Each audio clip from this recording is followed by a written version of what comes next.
Maybe we need no agenda emergency hammers. Adam Curry, John C. Dvorak. It's Sunday, July 22nd, 2018. This is your award-winning Gizmo Nation Media Assassination, episode 1053. This is No Agenda. Reading the black bars of FOIA and broadcasting live from the capital of the Drone Star State here in downtown Austin, Tejas, in the Cludio in the morning, everybody. I'm Adam Curry. And from northern Silicon Valley, where we're doing a show pre-Zephyr, I'm John C. Dvorak.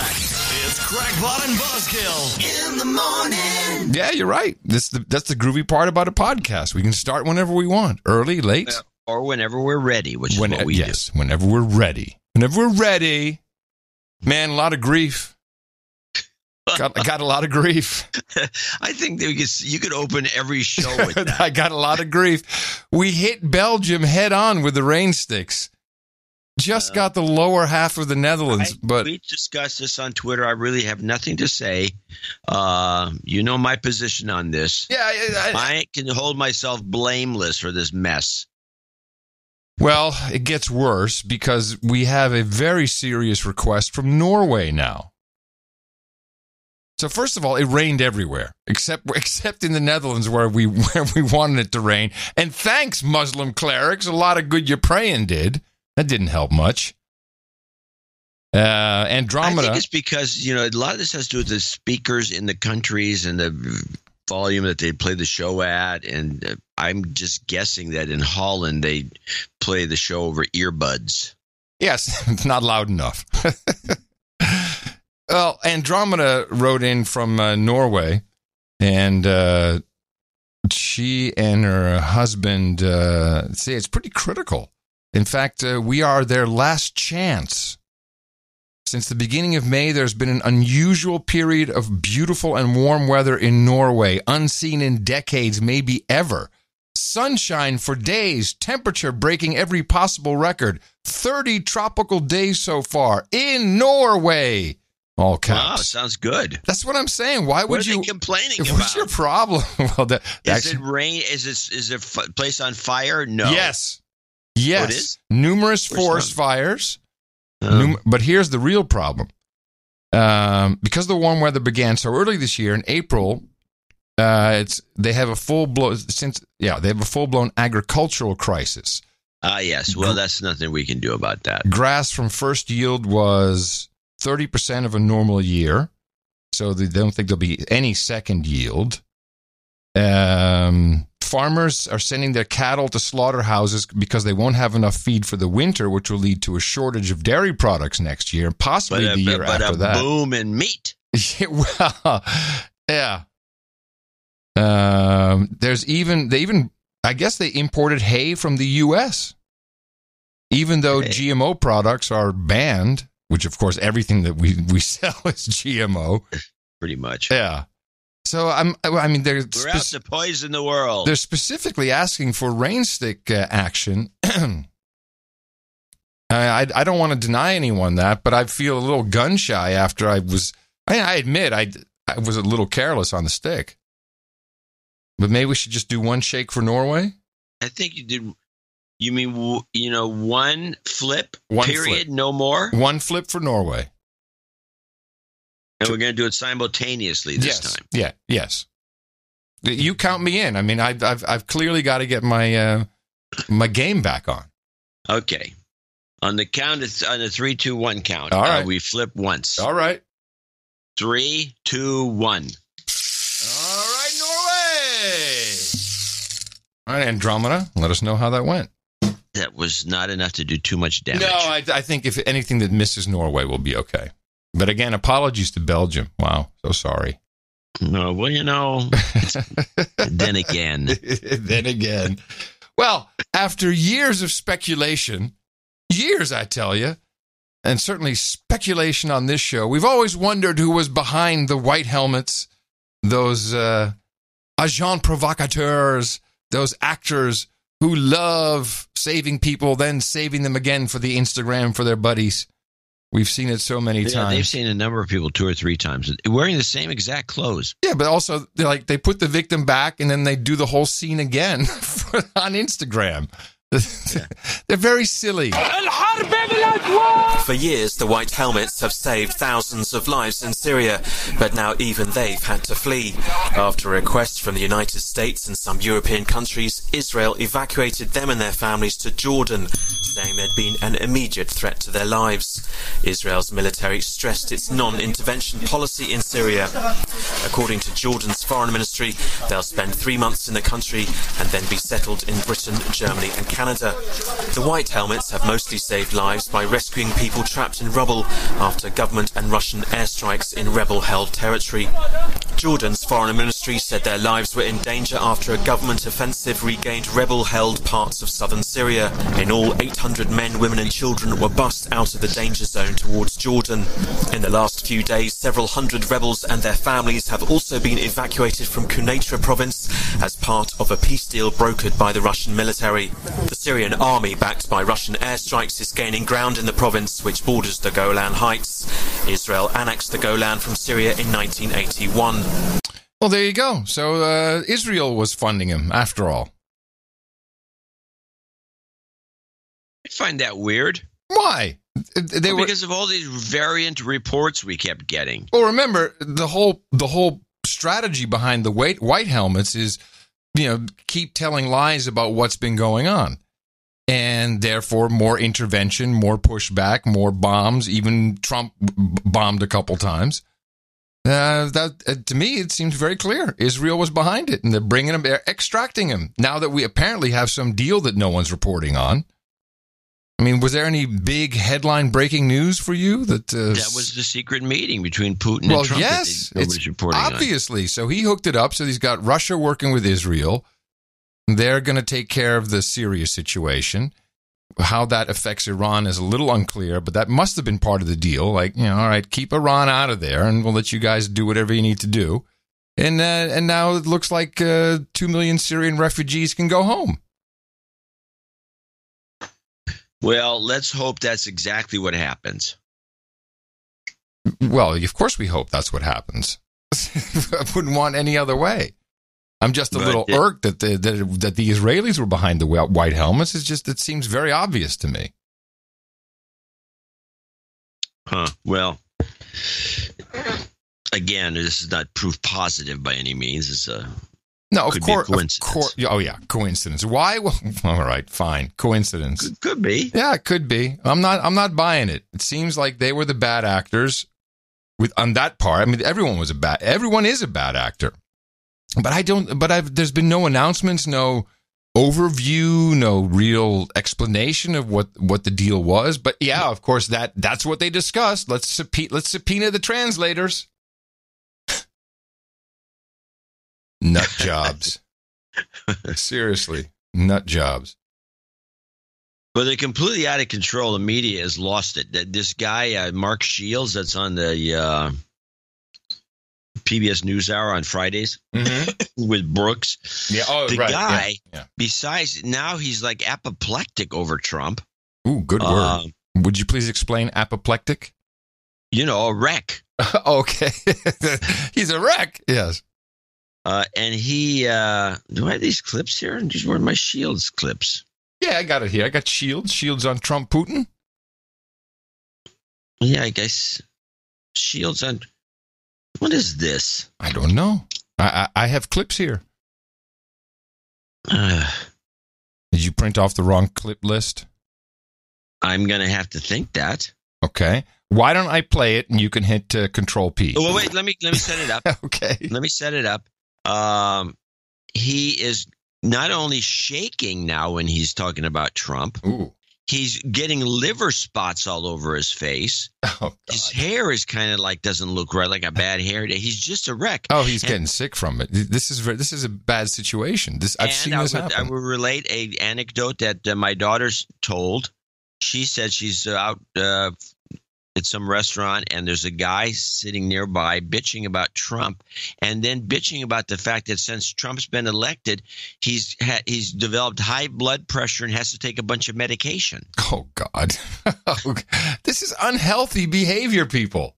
That's what we've been saying all along. Jeez. But let's listen to this guy go nuts. All right. Meanwhile, you get the flat cable and put it in the RS-232. We're left with, Judy, a week of, I think, a blow to the United States of America. I don't think there's any question about it, to our leadership, the fraying of our relations with our longtime allies, a dismissal, almost a disparagement by the American president of democratically elected leaders and the messy problems that democracy requires, an adulation, a flattery, a giant sucking sound in the company of the Russian dictator by the president's part. And Dan Baltz, perhaps as respected a writer as there is on politics in America, wrote, is when the setting called for a show of strength and resolve, Trump instead offered deference, defensiveness, equivocation, and weakness. And I think that's fair.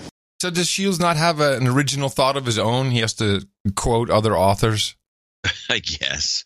I mean, I find that to be humiliating. But, I mean, if you're a pundit. Yeah, you should have your own opinions. You're a pundit. You're a pundit for a reason. You're there to express your opinions, not to quote somebody else's opinions you think are superior. The way I look at it, well, let's get that guy on the show.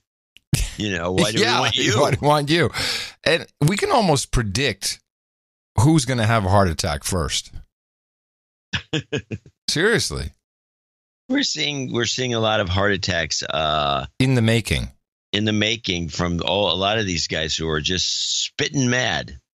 They're spitting mad. You're right. It's just incredibly unhealthy, and they're just falling into this trap. I have some thoughts on this after this second clip of Shields. Donald Trump is, when he stands there and contradicts the unanimous judgment of all the men and women who are professionals in the United States intelligence services, who have concluded unanimously that Russia was behind the meddling cyber attacks and continues to be at this time, and stands there and pays the ultimate compliment. You can talk about his words. We know his words. In his lexicon, the lexicon of Donald Trump, there are no greater compliments than to say strong and powerful.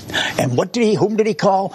To call anybody weak is the ultimate insult. And he paid the ultimate compliment to Mr. Putin as he stood there and refusing to endorse and support the work of the American intelligent professionals in public. I've never seen a situation like that before. No American president's ever done. There was That sounds like the ultimate compliment to me. The guy, he did have some right analysis there about what Trump thinks is a compliment, what he thinks is an insult. Weak. We've discussed weak on the show some time ago. Right. So this guy promotes the bull crap that 100%. In fact, he's taking it further about the intelligence agencies all agreeing. Mm-hmm. Now it's unanimous. And he says the men and women. He's talking about every single intelligence agent and on every agency. Yeah. Well, he would know.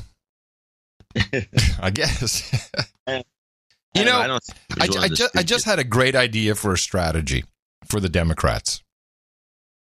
And it's not a new one, but the timing would be perfect right now. They're early. I mean, they're peaking so hard right now with this is going to be a problem. Yeah, I mean, to take this all the way to November, we need more events. We don't have. I mean, Putin I think that's the summit. That was the meeting. That was the big one. They can keep this going for a while, but already, if you look at, there was a Gallup poll, which I guess I trust Gallup.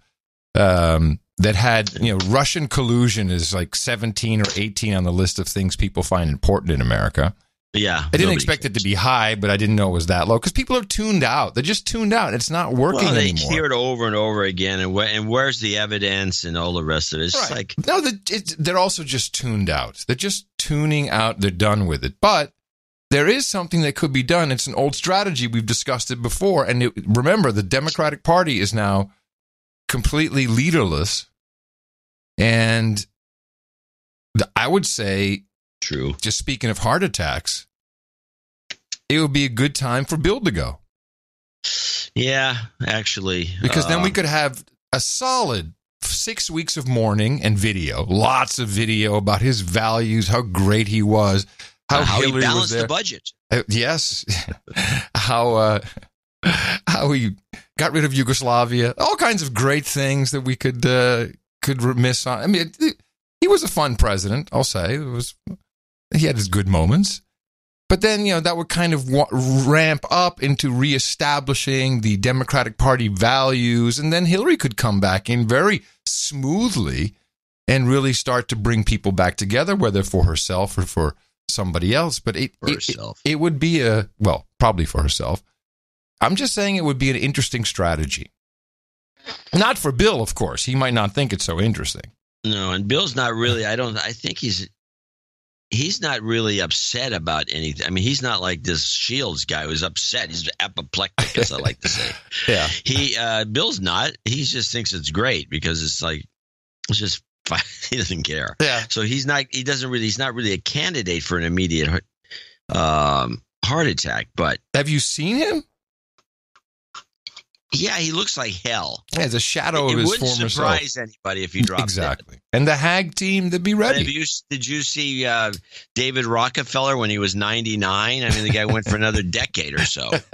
He looked like he was the walking dead. Well, that's because he drinks infant blood or something. Yeah, that's what those guys do. I have one deranged clip from NPR, which has just been such a joy to listen to. NPR News. This is actually the week in the news. It's an actual news program, not just some about the news. It's about the news. Yes, Jack Beatty back once again. Well, I didn't realize that Fifth Avenue ran through Helsinki. Now, that was to me the revelation. During the campaign, the candidate Trump said, my people will support me even if I go out on Fifth Avenue and shoot somebody. Well, the New York Daily News on Tuesday had a cover showing Trump and Putin walking down Fifth Avenue. Putin is bare-chested, by the way, and Trump is holding a pistol and he's shooting Uncle Sam. That press conference was the Fifth Avenue moment. And it told Trump, or I think the danger is it told Trump that he can get away with almost anything. Because what was the response? According to one poll, 79% of Republicans thought that debacle press conference. Is it debacle? Is it debacle? Debacle? Yes, debacle. I don't think debacle is I don't think it's an alternative. From now on, it is. Debacle. It's a debacle, baby. My debacle was a debris, let me tell you. Because what was the response? According to one poll, 79% of Republicans thought that debacle of a press conference and the meeting was a success. Meanwhile, in Russia, the host of a state TV program said Trump, quote, smells like an agent of the Kremlin. There was some hand-wringing in Congress, but nothing very decisive. In fact, the House voted down a measure to increase election security spending. And if Trump has got the message he can get away with anything, we're on the road to Norm Ornstein's nightmare. He's, of course, the AEI political expert. His nightmare is that Trump fires Mueller, pardons himself and everybody else, sends his followers into the streets, and after the inevitable bloodshed, declares martial law. Now, you say, well, that can't happen. Well, who would have thought that the president could openly collude, not only openly collude, openly canoodle with the strong and powerful Kremlin leader and would receive 79% response from Republicans? There you go. Canoodle, baby. Holy macros, this guy unhinged. Yeah. And by the way, finally was the Huffington Post finally wrote something that's been bothering me for a while about... By the way, that was one hell of a clip you dug up there. Thank you. But no. No, it's okay. I don't think so either. What was I going to say? You're talking about the Huffington Post. They finally knuckled under. Yeah, they finally wrote... Someone over there finally wrote an article and said, New York Times, when you're making jokes, and this guy kind of did that a little bit as well, when you're making jokes about Putin and Trump being gay lovers, it's homophobia. And it is, because what it says is... Well, you better give us some background, because there was... I don't think we've talked about this. No, we haven't. So they had a cartoon, the New York Times, on their website, and it was the animated cartoon. And it was Putin and Trump, and they're kissing, and they're making out, and they're, naked, and they're cuddling and canoodling. Yeah, it's gay. Yeah, gay. As gay lovers. And, it's this. I don't understand how in one hand you can be, an SJW, BLM, LGGB, TTQQIAPK ally, and at the end, and then mock the whole mock gay relationships. Yeah. It's because gay guys are not in the group. I've said this before. There's no community. And it's the gay guys who are getting the brunt of it now. And then some of them are standing up and saying, hey, excuse me, this is not okay. It's about time. Yeah. Yeah. Very annoying. Yeah, I found that cartoon to be hilariously, besides homophobic, tasteless. Yeah. And insulting, and there was somebody, I don't know if I have that clip or not, but somebody's going on and on about, oh my God, Trump said something about somebody. How can he be so insulting? There's other ways of doing things. There's other ways of presenting things. Ever anybody listen to what they say about this guy? No. Or that cartoon? I mean, it's outrageously insulting. Yeah. But that's part of what's going on. Well, I don't know if it was outrageously insulting. It was, to gay men, it was. I think it was insulting to Putin and Trump. Maybe. I mean, they're not kissing. They're not, he sees it's just yeah, they were. These are statesmen that are trying to, maybe get us to world peace and maybe, drop the potential for us blowing each other to smithereens, maybe minimize that a little bit, work in that direction. Is that bad? I mean, all of a sudden they're kissing and smooching because we're trying to maybe drop the World War III thing down to maybe not so much going to happen. I mean, I don't get it. Well, I'm not the only one who doesn't get it. Okay, I don't get it. Well, I do. That was my segue. Yeah, I'm looking for the clip. What are we playing? Never get it. You never figure it out. So they had Jama Baraka. This guy is a lefty. You sent me this, and I listened to it, and I want you to explain a little bit about this guy, because I was not familiar with him. Okay. Ujama Baraka. Major lefty. He was the one who ran as a socialist, as vice president under Jill Stein. Ah, oh, right. Okay. Yes. Now we remember who he is. But he's a real lefty. He's a socialist. He's a socialist, borderline communist, hates capitalism. He's the old school, and him and his comrades are all very baffled by what's going on in the political scene, because the stuff that Trump's doing, going after the FBI and the CIA and having these wars with him, seems to be like, this is what the left used to do. What we've wanted to do forever. Yeah, you've been saying this for years.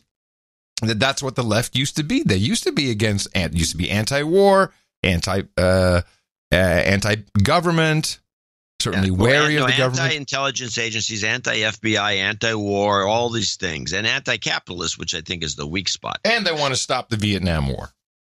Yes, let's stop it. We got to stop that war. So let's listen to some thoughts. Now, these are not short, because with the left, I will explain this. With the left, the true left or the fake left of now? The true left. Mm-hmm.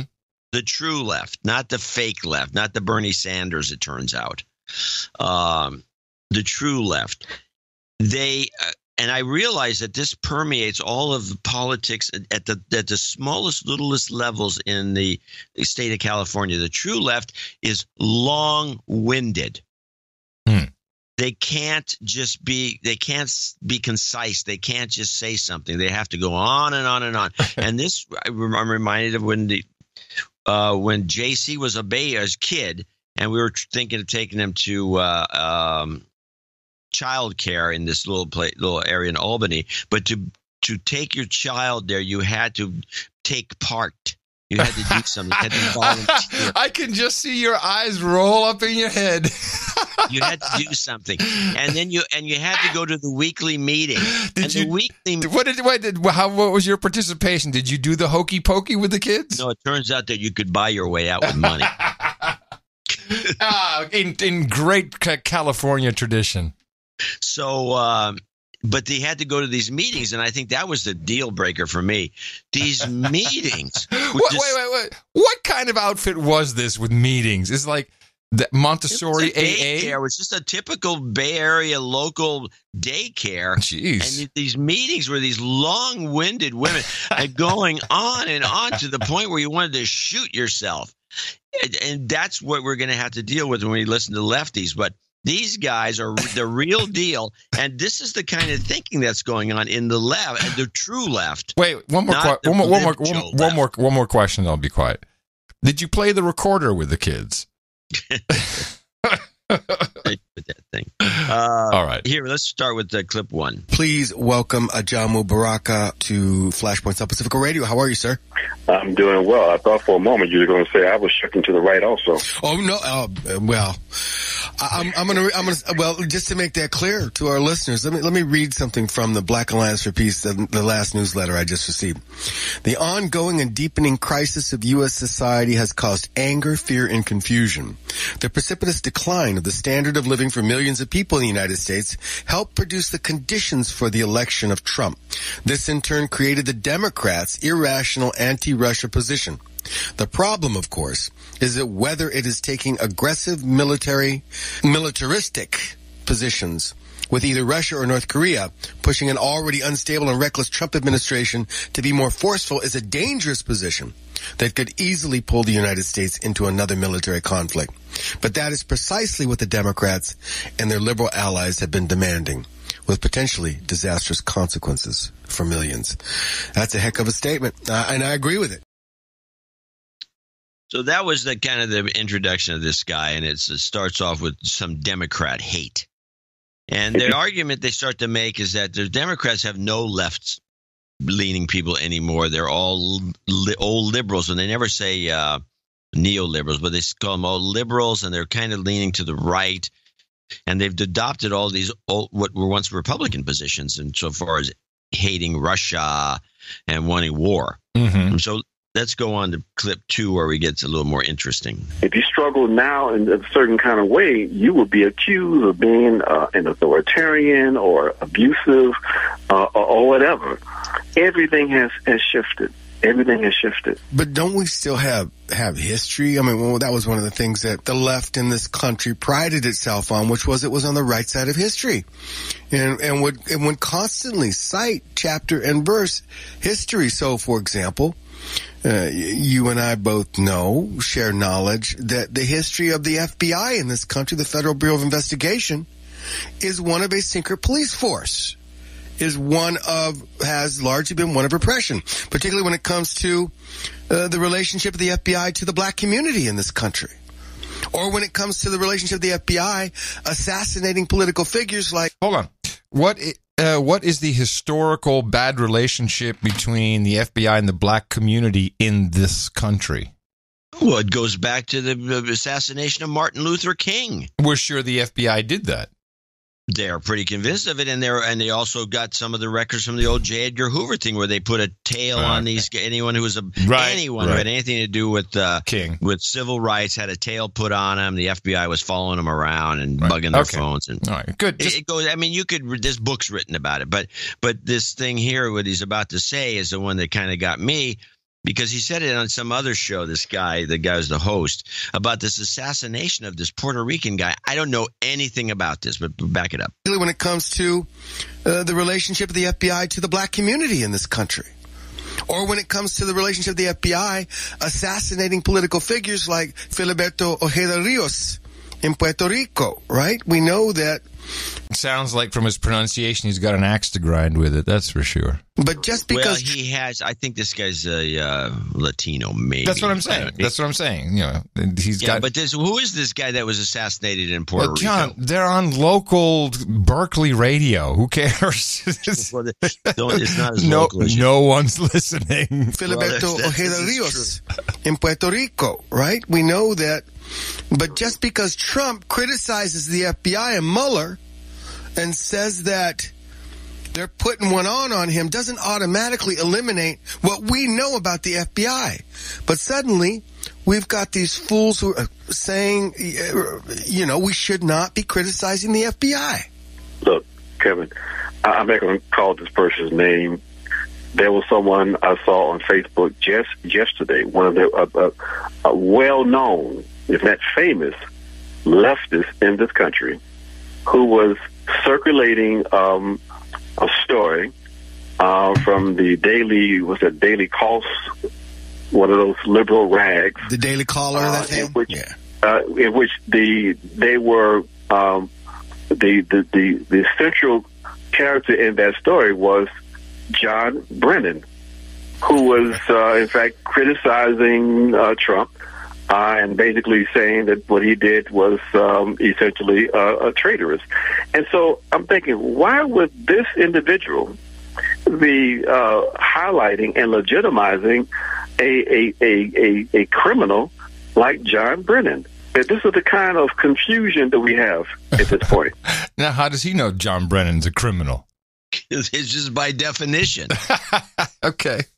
So now we're talking, this is the real left, and this is one of the things that we don't do on this show, which is look at the other side, but not the other bogus side, not the Bernie Sanders actual side, the actual other side. The actual other side of the fence, and hear what they have to say, because they're completely beside themselves witnessing this, because it makes no sense to them, and this is kind of brought to a head in clip 3. The fact that there was this off-the-shelf illegal intelligence operation that seemed to take form in July of 2016 under the auspices and control of Democratic Party operatives to infiltrate and to begin to gather information on the Trump campaign in order to either come up with a quote-unquote October surprise, or to, in fact, as Peter Strzok said, to have a insurance policy just in case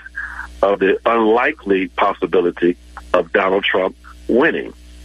So this criminality that Trump refers to all the time took place at the highest levels of the FBI and the CIA.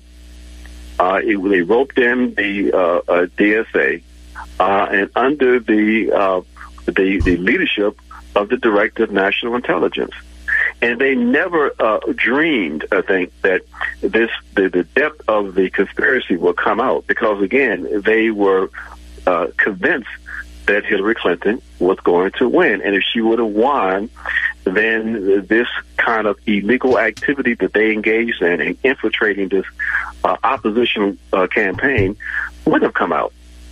But, there's enough, my point is, there's enough evidence there for us to at least be raising serious questions. But because Trump is raising those questions, and people who support Trump, then they are automatically dismissed. And that, to me, is very, very dangerous, because we're talking about criminal activity at the highest level of government, one. But secondly, what does it imply if a real radical, for example, was able to win that highest office through some kind of miracle or whatever? Oh, Lord. If these folks are willing to engage in what they're engaging in right now to undermine a member of their own class, what would they have done if Jill Stein had won? Well, the same thing they didn't do when Obama won, who was definitely radical. Well, yeah, it's hard to say. But they definitely wanted Hillary in. Well, yes. Irked about it. No, but the way you got to look at this, all the people who are shaking and angry and deranged, I can't think that anything else than those people are somehow, even tangentially, they are complicit in whatever was going on that made everyone just all easy about her winning. If that makes any sense. So, I see representatives, I see senators, I see a lot of people very, very worried about, anything else being uncovered from all these investigations. And, it was a little hard to look through all of the redactions, but, the FISA warrant for Carter Page, which is now out, and again, it's heavily redacted. You can't get anything out of it. You can't get much from it, but you certainly can't get the key things you'd be looking for. Like, how the origin of the dossier. Now, it may be redacted out somewhere, but why would you redact that out? You'd expect them to leave that in. Not if it was sketchy. We're part of, Well, yeah, if it was, okay, agreed. If it was sketchy, you'd leave it out. Well, now there's nothing in there. No, it's nothing. Well, anyway, I got a kick out of listening to these lefties going on and on because they're right. It's like this is a high-level corruption and nobody seems to care. The lefties are right. I'm so confused now. The lefties are right. I'm confused. Is this still the leader of the real lefties? Are there any other ones left? No, he's not the leader of anything. He is just he's one of the many in the group. But it's as if they're beside themselves. They don't know what to do. Right. They can't. And he said earlier in the second clip, he says you can't say anything because then they call you names. Ooh, that's horrible. They might call me names. Oh boy. Oh jeez. Okay. Anyway, I just thought that was very interesting. Well, I liked hearing. Even the second time was fun listening to it. It's just, You actually listened to the whole thing? Yeah, you sent it to me. I listened to it, and I replied to your email. Oh, I didn't get that. Really? I didn't see it.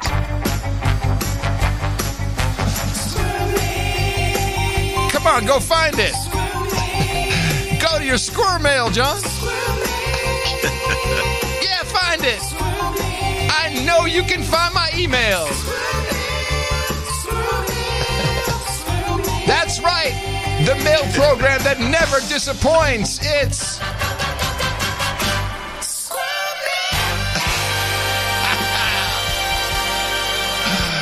Wow! Gives the product a whole new boost. Oh, yeah. I think people are going to flock to it now. Dustin Jones, thank you for that. Dustin got the message. Let's see. I did get a couple other things. Hold on a second. I actually went to Squirrel Mail, and thank you for that because I needed to... you needed to hit update? I needed to open it to get the spreadsheet off. Oh, okay. Very good. Very good. I don't see anything from you, I guess. Let's see. There's nothing here. Our DHS cyber chief reporting now the election system works. It's resilient to tampering. So it wasn't tampered with before. Yes, right. That's correct. But just letting you know what they're saying. Actually, the most interesting thing to me that came in, I think there's actually a tweet that someone said I should take a look at this. We were not just we, but security expert Steve Gibson were just flummoxed as to this level of detail that the intelligence... Didn't you play the Gibson clip the last show? Yes, I did. Yeah. I'm not going to play it again. I'm just referring to the last show. Okay. How even security expert Steve Gibson was confused. Did they have some kind of general, all-encompassing knowledge of every packet on the internet? I'm paraphrasing, but that's kind of what he was saying. Yes, it makes zero sense what they said. Well... But they are all in agreement, unanimously. One of our producers, one of our dudes named Ben, tweeted something to me, and I looked into the Cisco router lawful intercept function, which I love as a name by itself. It's very Orwellian. Oh, it's dynamite. So lawful intercept, and I'm looking at the docs here. It's publicly available on the Cisco website.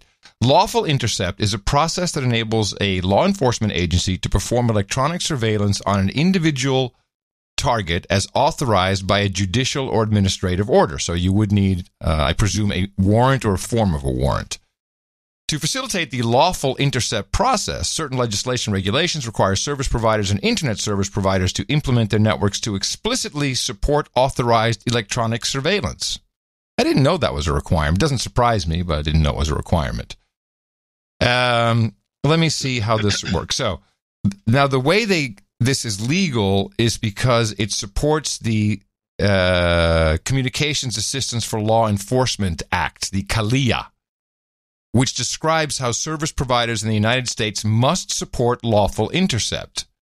But it only works with the Telephone Industry Association and the Packet Cable Electronic Surveillance Specifications. So I guess that encompasses all ISPs, but it seems to be more kind of a a legal way of doing this because it involves wires, I guess. That's where the Kalia thing comes from. But if you look at what they can do, it's really quite interesting. So let me see. They can identify a device, authentication, authorization, accounting. Well, they can actually, it says they can get targets' username, system IP addresses. Really, they can make snapshots of every packet, where it's going, but they also have this tap function where if you're going to listen to someone's VoIP call or any other call that's going over the network, it will just suck off every single packet and then be reassembled later into whatever it needs to be to decode it, whether it was an email or whether it was just a file being sent or whether it was a voice over IP stream. They really do. It's kind of like the building on 2nd Street in San Francisco where they just plug in a tap and just suck off everything that's going to that particular IP address. Yeah, and worry about it later. Yep. So that could be a way that they got some of this information.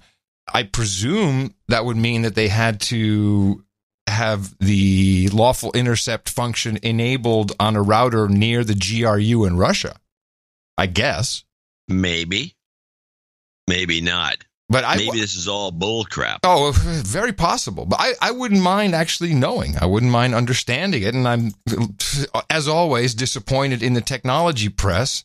I'm looking at you, CNET, or anybody, New York Times, anybody. Just give me a little more information on this. What exactly happened? How do they know this?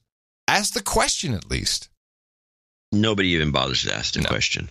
Well, you can look at that document in the show notes. I will say this, though, the fact that Trump and Putin had a secret meeting for 4 minutes or whatever it was. 2 hours. Oh, 2 hours. It was 2 hours? 4 minutes, 2 hours. Yeah, whatever. Yeah. So they had the secret meeting and nothing snuck out of there because Putin is a little more, maybe the KGB or not KGB. Yeah, his tradecraft, his spycraft. They swept the room. Yeah. So they have to say, oh, my God, we wanted some stuff I almost get the impression Trump wanted something to leak. And nothing leaked. So they said, okay, we're going to invite Putin to Washington. Yep. Because when he comes over here, we're going to have another secret meeting. It'll get leaked. My office is filled with bugs. One of our producers posited, that was a pretty interesting idea that there could have been a USB stick handoff in the meeting. I thought that was a good idea. It's possible. Yeah, it could be all kinds of stuff. No, probably what they did is look, how do we save China? Because that'll suck if those guys go down. We need to protect Xi. Said, hey, what can we do with this situation in Syria? Looks like they fixed it. Trump's a big fan of this war in Syria like the neocons are. No. And let's remember that is really the reason for this Russia hate is there is a large group, certainly in the United States, who really advocate for war, and they really want it because it's good for business. And I'd say you can call them neocons, you can call them Republicans, they're douchebags. But I call them douchebags. Yeah, well, they're douchebags, but they really want war because it does work, but we don't need it. The economy is on paper looks great for whatever that means. Well, a lot of it has to do with we decimated our manufacturing base by giving everything to China and letting them take our technology and everything in between. It's going to look great because it looks like we're after a war. We're rebuilding the economy like it was Germany after World War II. After the war, yeah, exactly. So things would be looking good, technically. And just a note on meddling in other people's affairs, just meddling, whether it's elections or otherwise. Meddling. I was doing some research, and you remember it was Frank Wisner who started the Mockingbird, Operation Mockingbird, which later was uncovered in the Church Commission hearings, and turns out that a whole bunch of journalists were on the CIA payroll. But I mean, really across the board, Washington Post, the Alsop brothers. Isn't Stuart Alsop still writing for the New York Times? Or is he dead by now? The venture capitalist Stuart Alsop, who was the editor of InfoWorld? At the time, New York Herald Tribune. No, you're thinking that's a different Alsop. You're thinking Stuart Alsop's the guy that we know. He's the that says guy well, in it San says Francisco. Stuart Alsop here. In Well, this he's different, the son. different. Oh, okay. The family's got everyone's name pretty much the same. Okay. So it was his dad then. Like his dad or his uncle? I have no idea. Let me see. Stuart Alsop, Ben Bradley, James Reston, that's the Times, Charles Douglas Jackson, Time Magazine, Walter Pincus, there's a name I remember, The Post, William C. Baggs, Herb Gold, Charles Bartlett, Chattanooga Times. Anyway, so I was researching this, and it turns out that there was another that was all for really U.S.-based press. But then we also had a lot of people that overseas. I mean, the Paris Review was a CIA front. Well, I think. Okay, this is where I'm going. I just want everyone to know what we have been doing and how we operate here in America. We do it pretty well, actually.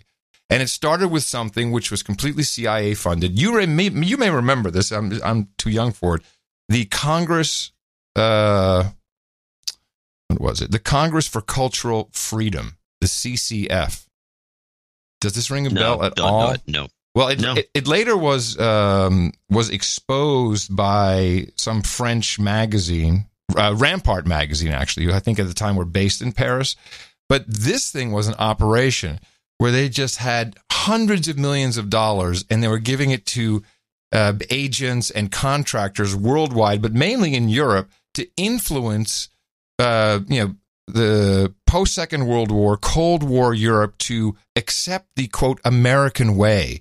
And they financed the Boston Philharmonic Orchestra to go over and play, but they did big parties for artists. They had, these CIA-connected spooks would have galleries. They had co-opted, there's always been speculated they co-opted Andy Warhol, or at least liked his soup cans and Brillo pads so much because it projected Americana. And there was just hundreds of millions of dollars being spent on psychologically indoctrinating the artistic intelligentsia of Western Europe. And it was a huge program. I've never heard anyone really talk about it. Yes, there has been some discussion about this co-opting the art community by the CIA to promote American values, especially overseas where they really didn't exist much. And this is 60s, 70s when this was taking place. Yeah. I don't know too much about it. I've heard a couple of things. Even recently, they've been trying to do stuff like that.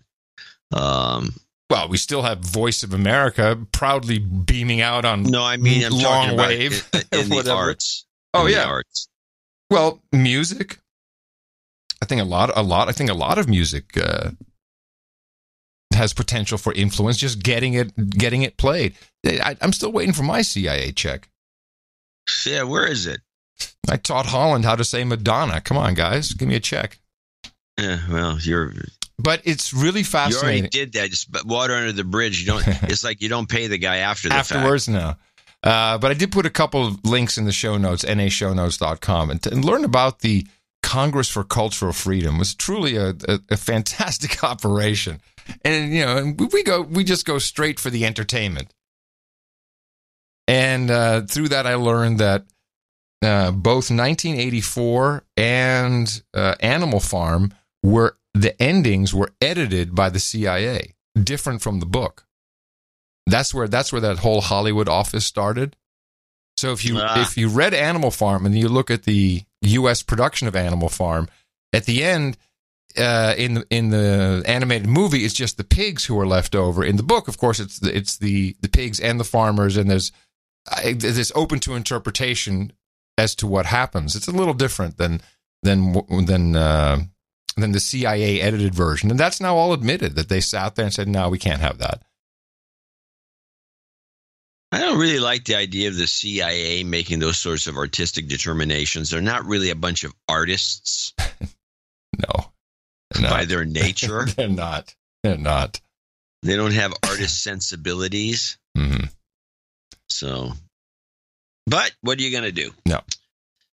But since you brought a word up, I might as well play this little clip and get it out of the way, because I know you've been wanting this one. This is Carling. It says Carling on nice, fine, and great. I know what it is that bothers me about that whole thing. It's the word nice.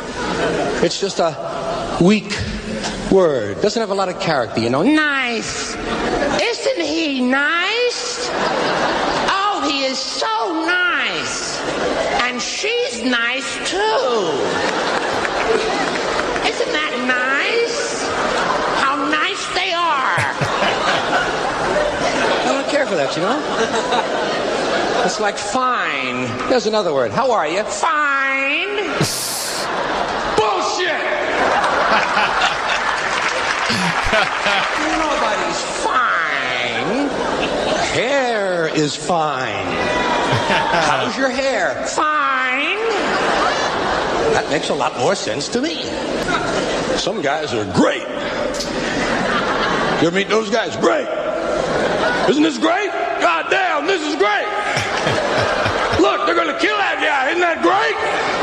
That's great. Yeah, Tina is smiling, I know. We have lots of conversations about the word fine. I call it the F word. Before I'd heard this Carlin skit, I said, fine. Oh, that's the dreaded F word. It wasn't all that great. Oops, now I said the great word. Great. Yeah, you're that guy. I am that guy. Before we hit our first break, we have another fantastic story. I'm not quite sure who's playing it or how or what the deal is, other than it just plays so well to the imagination. Moreover, her GQ spread, I didn't even know that this woman had done a spread in GQ. This is the new Russian spy. What is her name? Marina? Yeah, is this the redhead or is this another one? This is a different one. I mean, it's from Central Casting. It couldn't be any better. She's another redhead Russian. I saw her. I didn't clip any of this, but I saw her and I said, wow, she's following that kind of Russian kind of style where she's kind of pretty when she's young and then she starts looking like a babushka pretty early. The ankles balloon. And I'm thinking, geez. Maria but is her name. It's not the same woman. Okay. Her name is Maria, but if you just do a Bing search on Maria GQ Russian spy, and I'm not sure yet how she got in GQ, but you know, everything you want in your Russian spy hot chick fantasy is there. And here's a little background because we have spies amongst us, baby. It's just like the movies. I'm a representative of Russian Federation. In this video and in a photo shoot for GQ, 29-year-old Maria Butina looks like a Russian spy out of Central Casting. She came to the U.S. on a student visa in 2016. But the Justice Department alleges she took steps to develop relationships with American politicians in order to... Now, what bothers me about the reporting, besides it being typically shit and just so incomplete, if she came in on a student visa in 2016, she should be deported. It sounds like she changed her status or something happened, the reason why she is still here at all. Otherwise, maybe she's just being held in detention because she was here illegally. You can't come in on a student visa and be working in any capacity, and I doubt that you got a student visa for 3 or 4 years. Those typically go year by year. So, you know, I'm looking at pictures of her. The other girl is much better looking. Oh, yeah, but she got deported. Yeah. So this is all we got. Be happy with it. Advance the interests of the Russian Federation. Photos show her with Wisconsin's Republican Governor Scott Walker and NRA CEO Wayne LaPierre. Thank you, Maria. And thank you, Right to Keep Around Russia, for hosting this important event. During President Trump's inauguration in 2017, Butina sent out this photo of herself near the U.S. Capitol. She tried unsuccessfully to arrange a meeting between President Trump and Vladimir Putin. Maria is, I believe, the tip of the iceberg. Seattle's Naveed Jamali knows all about spying. In the same way that one would say someone enters the mob, I was eventually a made man. He provided information to the GRU, the Russian intelligence organization recently indicted by special counsel Bob Mueller.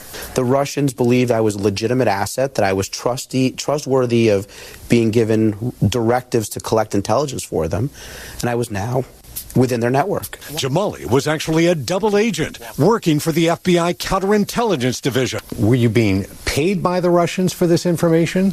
What I said to the Russians is, I just want money. So the short answer, Dave, is that, yeah, they were paying me. And what I did with that money was take it, give it to the FBI, who would then give me the same exact amount in cash back. And I think this is this little nugget here is the entire reason for the report, as the signal now is, hey, Russia, it doesn't matter who you try to buy because we'll just match your offer. What? Hold on a second. Let's go back. They're to what laundering he said, money, the FBI. That's what it sounds like. Yeah. But he says he took the money to the FBI and they gave him cash back. Yeah. What was the form of money the Russians were paying in? Pigs? Bitcoin? I don't know. I think it's irrelevant. Vague. It's irrelevant. I'm sure it wasn't a check from the GRU. What's happening is it's the same process as money laundering, but I think it's also a message like, you know. Yeah, no, I get the message part. I just don't get his explanation. What he's telling me doesn't make any sense at all, but okay. Intelligence for them, and I was now within their network. Jamali was actually a double agent working for the FBI counterintelligence division. Were you being paid by the Russians for this information? What I said to the Russians is, I just want money. So the short answer, Dave, is that, yeah, they were paying me. And what I did with that money was take it, give it to the FBI, who would then give me the same exact amount in cash back. Yeah, so it sounds like it was an online transaction, and then he got cash. What a gig. So I'm happy to say that not only were we able to beat the Russians, but they were actually funding our efforts against them. Seattle is not immune to Russian espionage. FBI investigators tell me they kept a close watch on the now evicted Russian diplomats working at the consulate in Madison Park. And as we first reported 2 years ago, the Russians have been attempting to infiltrate some of our biggest employers, including Boeing, Amazon, and Microsoft. Whatever they can do to gain an advantage, it happens every single day. Corporate espionage. It's happening, yes. As Maria Butina works her way through our justice system, there are more alleged spies behind her, including some keeping a close watch on the Pacific Northwest. I know there are. Even though the consulate here has been closed, I have no doubt that there was a network that supported that intelligence collection efforts that relied on non-uniform, non-diplomatic cover personnel. And I very much believe that that network would stay in place here. Yeah. Good old Seattle. Filled with Ruskies. Hot ones. Hot ones. Hot Ruskies in Seattle. She's really not hot, but she knows how to carry herself. And she was sleeping with people. Like, for information. You know, if some woman wants to go out and start sleeping with people, just randomly. Spy. Just got to be a spy. I think she'd probably meet a few people. Yeah. See? You know, what's her name? She's sleeping with everybody. She's sleeping with everybody? What's her phone number? John. Then, let me see. Oh, yes. Browder now has to defend his reputation after Vladimir Putin. He has a reputation? I guess he's got something to defend. And when you need to go defend your reputation as a right-winger, where do you go?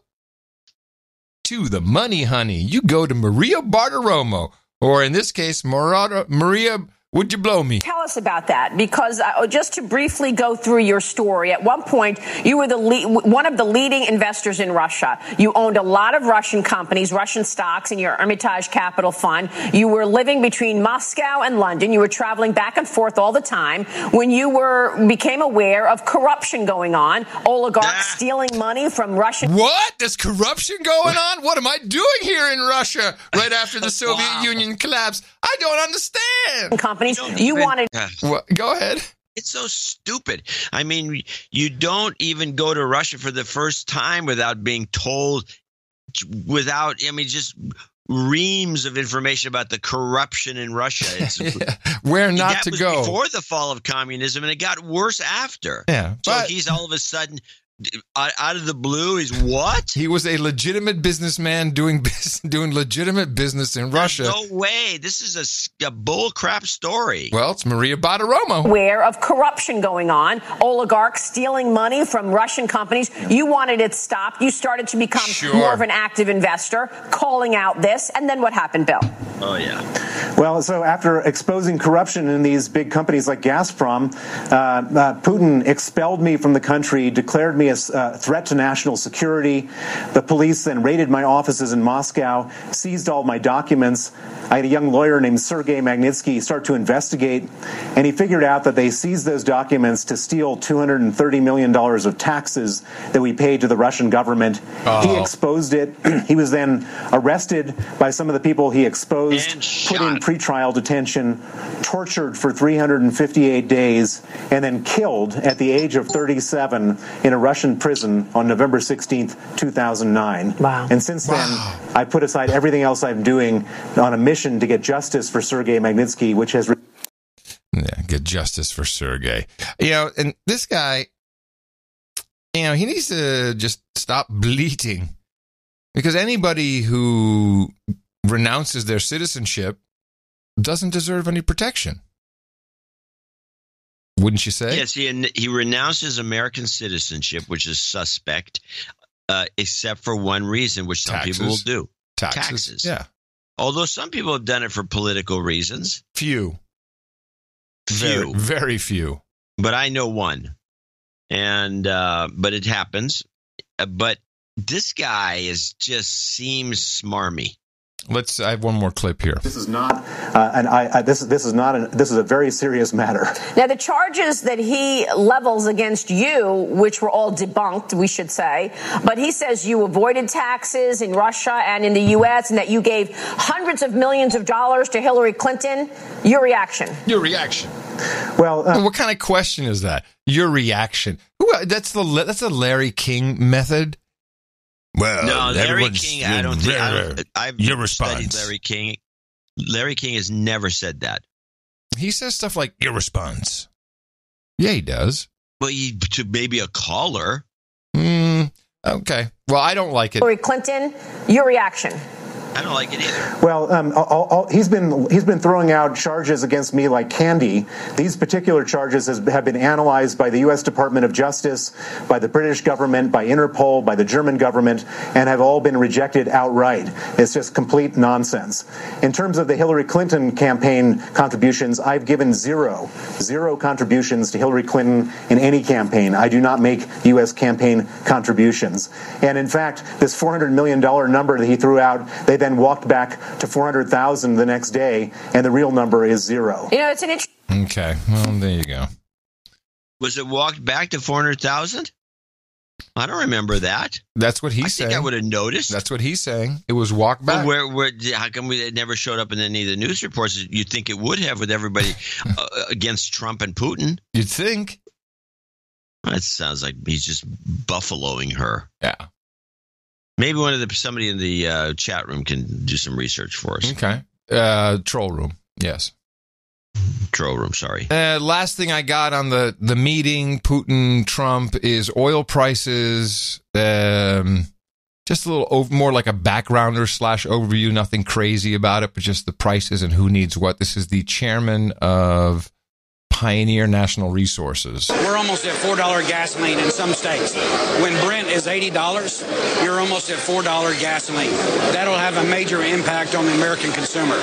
That's the reason I think the president is trying to intervene. Bring the price down a little bit. Let's look at the top line number. The U.S. is at a record nearly 11 million barrels a day. Your projections are to get to 15 million, which is extraordinary, passing Russia and Saudi Arabia comfortably. What's the time frame? It's over the next 7 to 8 years, maybe 10 years, but we'll see a lot of it in the next 5 years. We'll be at 13 fairly quickly. We'll surpass Russia here shortly in the next 3 to 4 months. We'll be at 15 sometime in 2026. How about the trade sanctions that we see the U.S. applying on China, on Canada, on the European Union? Do you worry as a U.S. chief executive that the American president is being too aggressive? Yes, well, it's affecting us at least two things. One, exports. We do export as a country to China about 300,000 barrels of oil per day. Now, we hope that if they do put tariffs on oil, China does, we can find another home for that 300,000 barrels. Secondly, the pipe tariffs. So we use a lot of pipe in our industry. And so it's raising the cost of the pipe 20, 25, 30% by putting tariffs on foreign steel. Do you think we're on the precipice of something more severe, though, that the tariffs could lead to a severe slowdown in 2019 or not? I don't think so. Trump is a businessman. He's a trader. And I think China and the U.S. will work something out. Did he call Trump a traitor? Yes, he's a traitor. Okay, so that could mean that oil prices may go down a little bit, or what is it? I don't track it. Is it 70 now a barrel? I'd have to look. I can look in a second. But I'll tell you this. They're pumping if we're going to keep this going, this craziness continuing, we're going to pump ourselves into a glut, and the price of oil is going to drop through the floor. I mean, that's the only end result of what they're doing. That's here. what it sounds like. In particular, what I didn't think about that. Now, the price of regular crude, not Brent, is 68. What's Brent? That's a better product. No, I mean, what's the price? I don't. It's not on my list. 65. Okay. So, well, you wouldn't expect be 65. It would be more. Yeah, but you wouldn't. More than 68. Yeah, but you wouldn't expect it to go much lower then, according to this guy. He says can't go to 80 because that's too much, and he has a lot of trust that we're going to work it out with China. But I didn't realize that the tariffs would actually impact our oil export. I didn't know we exported 300,000 barrels a day to China. That's a lot. That's quite a lot. So if the tariffs preclude that. That could be problematic. Well, China understands that they need the oil for the energy. I mean, yeah, they produce they have a lot of coal. They have a huge supply of coal, and they got these other things that they can use. They need more energy. They need a lot of energy because they're still in the growth phase. Well, whatever the case, would be a Dvorakism. The Congress... I got to get rid of that. Yeah, Congress is saying, okay, they will allow the president's deal with ZTE Corp to remain in place. No sanctions or adjusted sanctions for ZTE. So crisis averted on one hand. I think Trump had to show, according to my thesis, which is that he needed to help keep ZTE alive because it would possibly trigger a domino effect in the Chinese economy. I could be wrong. Or you believe what everyone else says, that it's to get Ivanka's trademarks passed in China and to build Trump Tower in Beijing or whatever. Yeah, whatever he can do that emoluments clause. Crap. He can do that anytime. It's not. You'd think, but it's not. But and Ivanka can, she's not like she's starving to death. I'm just saying that is what people cite as the reason. Democrats. Yes, Adam Schiff. Vote for us. Adam Schiff in particular. Adam Schiff. Yeah, there you go. There's a guy. But that's good news, because you'd think that, okay, if Trump, I'm just playing my thesis. If Trump said, all right, I'll fix that, and he fixed it, and how he did that, I don't know. That was some real backroom shit, because there were bills, everyone wanted to slap him down over that. So someone went out with a message and said, listen, we really got to do this. Now we need the quid pro quo. What are we going to get back? I don't know. It'll be something interesting. And with that, I'd like to thank you for your courage and say in the morning to you, John C. LSC stands for Cultural Freedom at Dvorak. In the morning to you, too, Mr. Adam Curry. Also in the morning, lost ships at sea, boots on the ground, feet in the air, subs in the water, and all the dames and knights out there. And in the morning to the troll room, anybody and everyone is welcome in the troll room at noagendastream.com when we do the show live. But it's a 24/7 operation, thanks to Void Zero and Space Force, Sir Bemrose and Space Force, who keep it running. And we have tons of cool shows on the stream. But we do the show live and we break in, and that's where everyone hangs out, the troll room, noagendastream.com. And in the morning to Nick the Rat. Besides having a fabulous show on the stream himself, Nick does plenty of artwork for us, and he has somehow pulled together the digital missiles, the attack, and showed us a landscape with Twitter missiles shooting skywards. Little Twitter birds with rocket plumes shooting out of their butts. It worked. Can't beat that. It worked. It worked well for the show. It explained a lot. Summarize the show. Summarize the show. Twitter birds with missile plumes shooting out of their butt. Thank you very much, Nick. And thank you to all the artists who support us. There. Well, hello, No Agenda Show. You came for the deconstruction. You stayed for the juvenile delinquency. I mean, the juvenile humor. Juvenile. We do have a few people to thank. We have 2 executive producers and 3 associates today. John Russ, I think it's Sir John Robinet. 33333 is our top executive producer. 33 with 33 cents. ITM John and Adam, it's a somewhat drunk donation. It's also a call out to all the douchebags and men, women overboard who have stopped listening or donating. If they've stopped listening, this message they won't be heard. Yes, to the person who thinks this does not apply to them. I mean you. Right. Only you can keep the No Agenda show alive. No jingles, no karma. Keep doing what you do. All right. Thank you. Thank you very much. Funk came in with $333. Highland, Indiana. Please use the name Funk and see donation note from Dale. Okay, I didn't do that. So I will go to Squirrel Mail. There we go.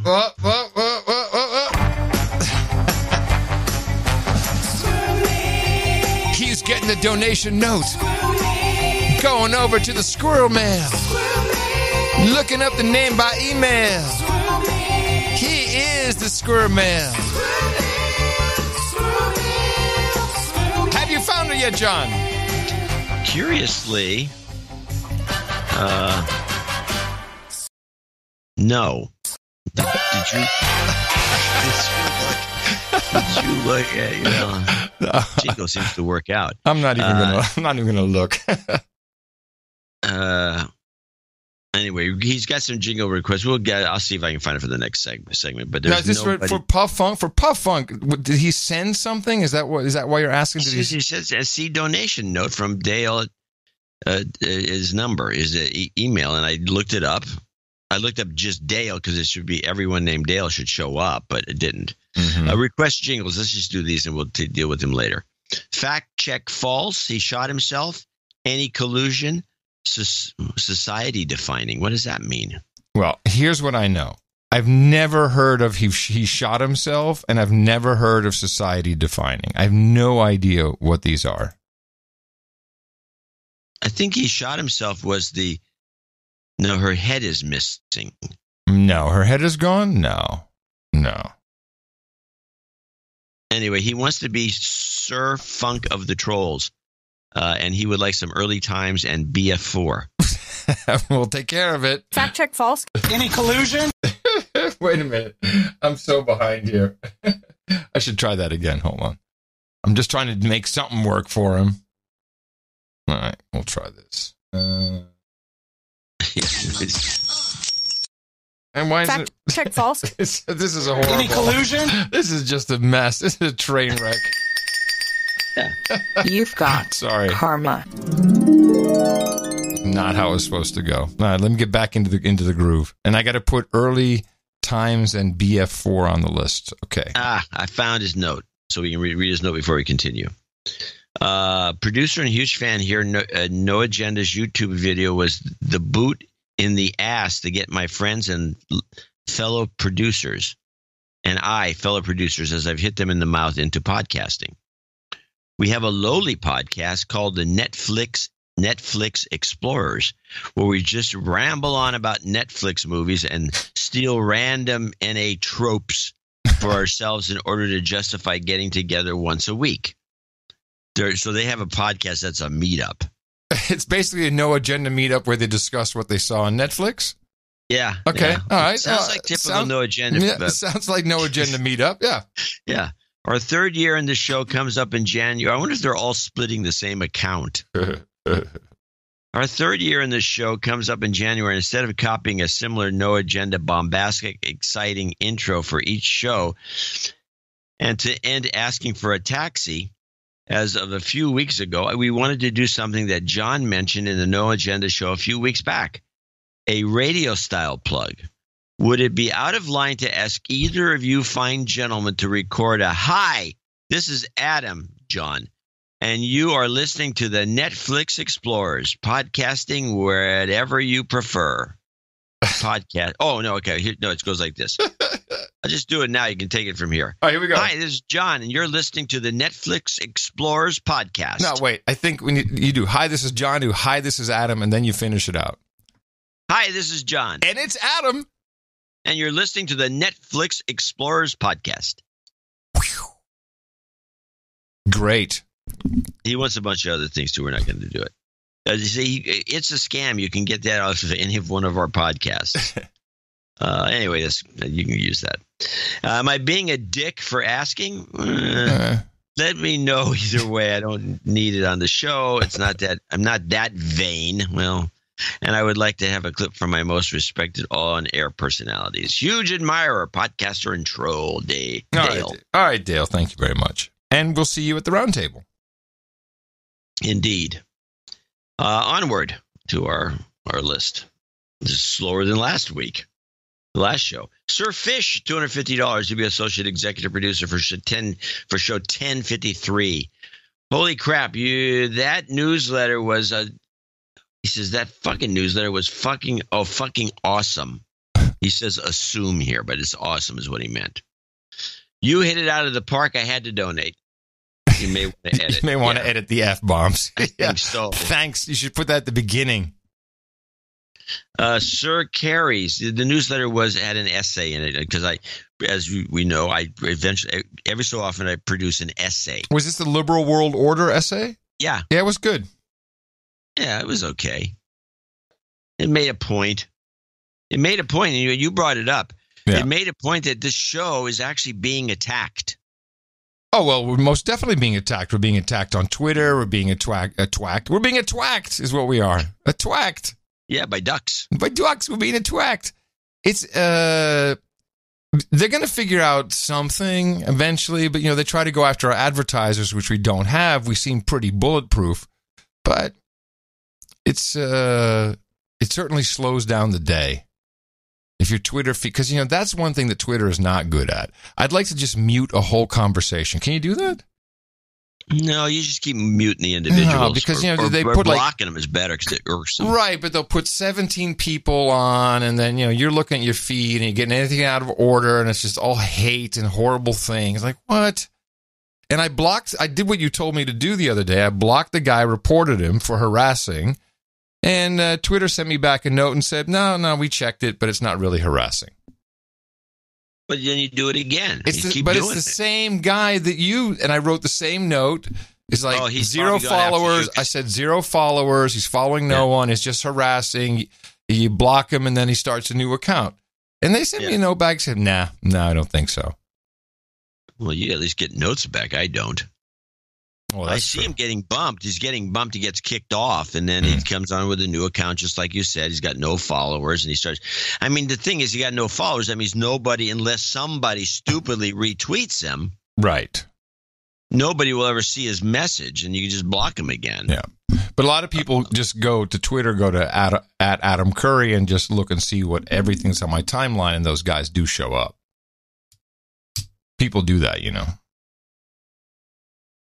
Or they just do a search. Timeline. Or they do a search. Just do Adam Curry in the search box. Oh, yeah. If you do Adam Curry in the search box, it could show up. Yeah, that way. Yeah. Sir Carey's, meanwhile, in Somerville, Massachusetts, 237.32. With this donation, I should reach the level of baronet. Oh, nice. Note in accounting sent to Adam. Yes. You're on the list. Yep, forwarded, and thank you very much. And we'll have your fresh title ready in the second half. And finally, William Gefkin, Maspeth, New York, 203.88. A New York Times annual subscription is $203.88, which is what he donated. He says, I'd rather get my news from No Agenda. And then as a kicker, he just puts taxation is theft at the end.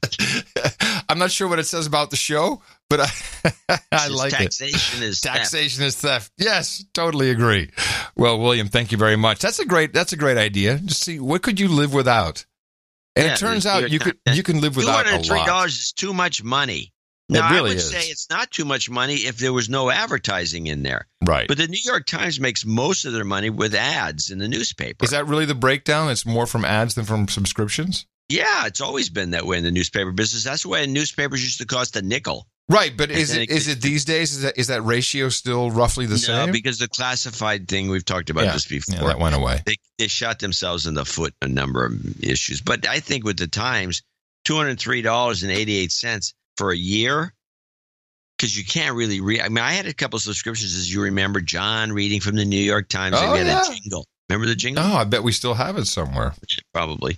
John's going to read. No, that was Adam's going to read his email. I can't remember the tune, but I had a subscription and I would read these articles and I'd make some comments for it. This went on for about a year. And then the piles of newspapers would just stack up and you take them out to the recycling bin. It would fill the bin up. It was just a nightmare. And I looked into this, and a lot of people don't subscribe to these newspapers because it just clutters the house with newspapers. So, what was the title of that jingle? Because I only have this one. John's gonna read his tweets. You don't do that anymore either, do you? No, it wasn't that interesting. I know what you want is you really want me to go back to the face bag so I can read more of the story. I think about it. I say, no, here's what I want. I want this is a plea to the community, our community, the community. If you find some unhinged, especially if it's written in the form of a diatribe, like somebody is apoplectic, word of the day, forward it to Adam, and then he can read. Those. What did you just say? Forward it to John so John can filter it, and this is going to be a deluge. No, most people won't. It will be a debacle. It'll be a debacle. Yes, it could be a debacle. We want to thank everyone who supported us, our associate and associate executive, and our executive producers both. 2 executive producers, and we had 3 associate executive producers. Thank you for keeping the show on the rails. It's how the value for value system works. It's how we've been keeping it all alive for over a decade. And these are actual credits that you can use anywhere that credits are understood and accepted. Try them on your LinkedIn, your resume. You can say you're an executive producer of No Agenda Show, episode 1053. We'll be thanking more people $50 and above coming up later, and a new show on Sunday. Dvorak.org/NA, where we continue to hand out the deconstruction, which you can go out and spread worldwide. Our formula is this. We go out, we hit people in the mouth.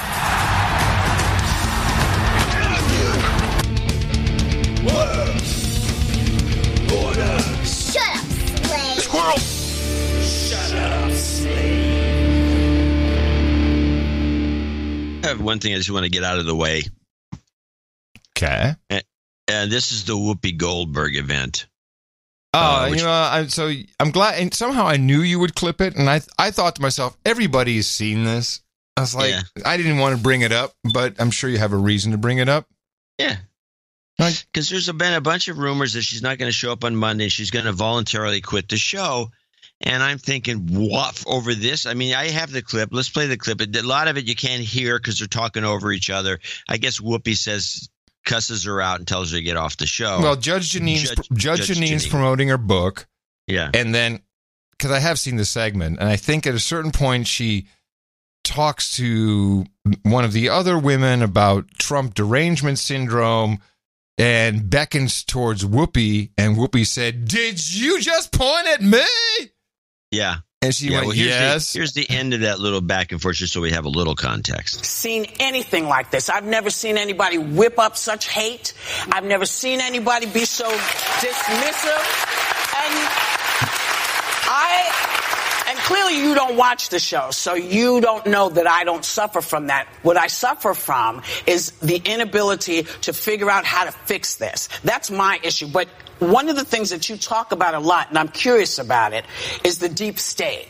How long has the deep state been there, and who's running it? Well, I want to answer your question because you had you a question. You had your opening statement, which was how horrible it is that Donald Trump is talking about all of these people. Sorry, you know what that's what you said. You said, Whoopi, you know what's horrible? That when people who shouldn't be here end up murdering the children of American citizens. You know what's horrible? What's horrible when the president of the United States whips up people to beat the hell out of people. No. Say goodbye.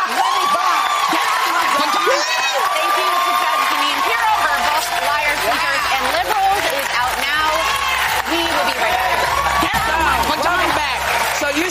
something I very rarely do. I very rarely lose my cool, and I'm not proud of it. I don't like it.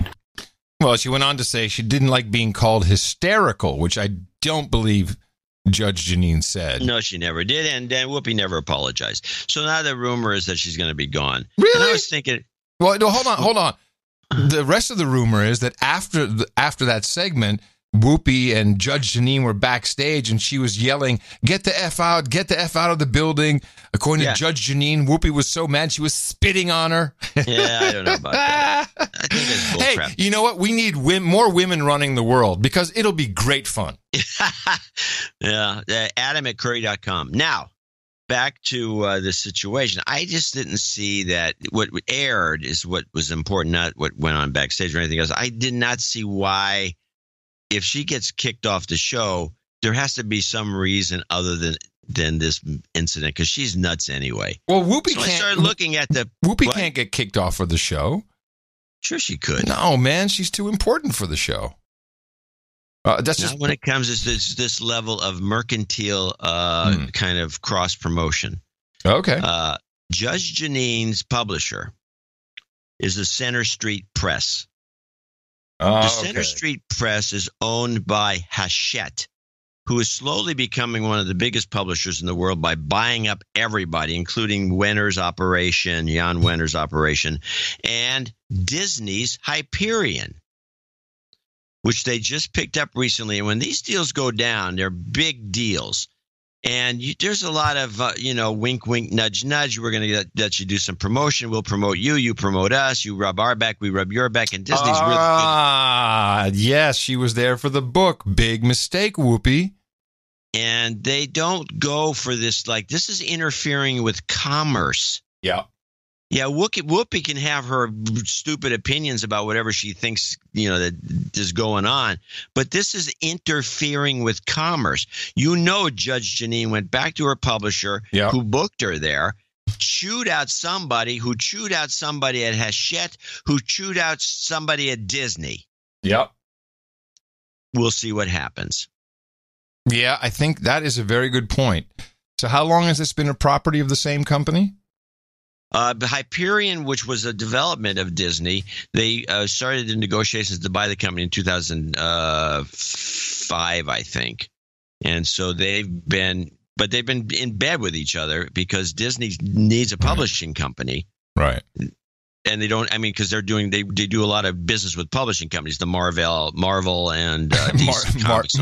Marvel, which is the name of a chip company. Anyway, they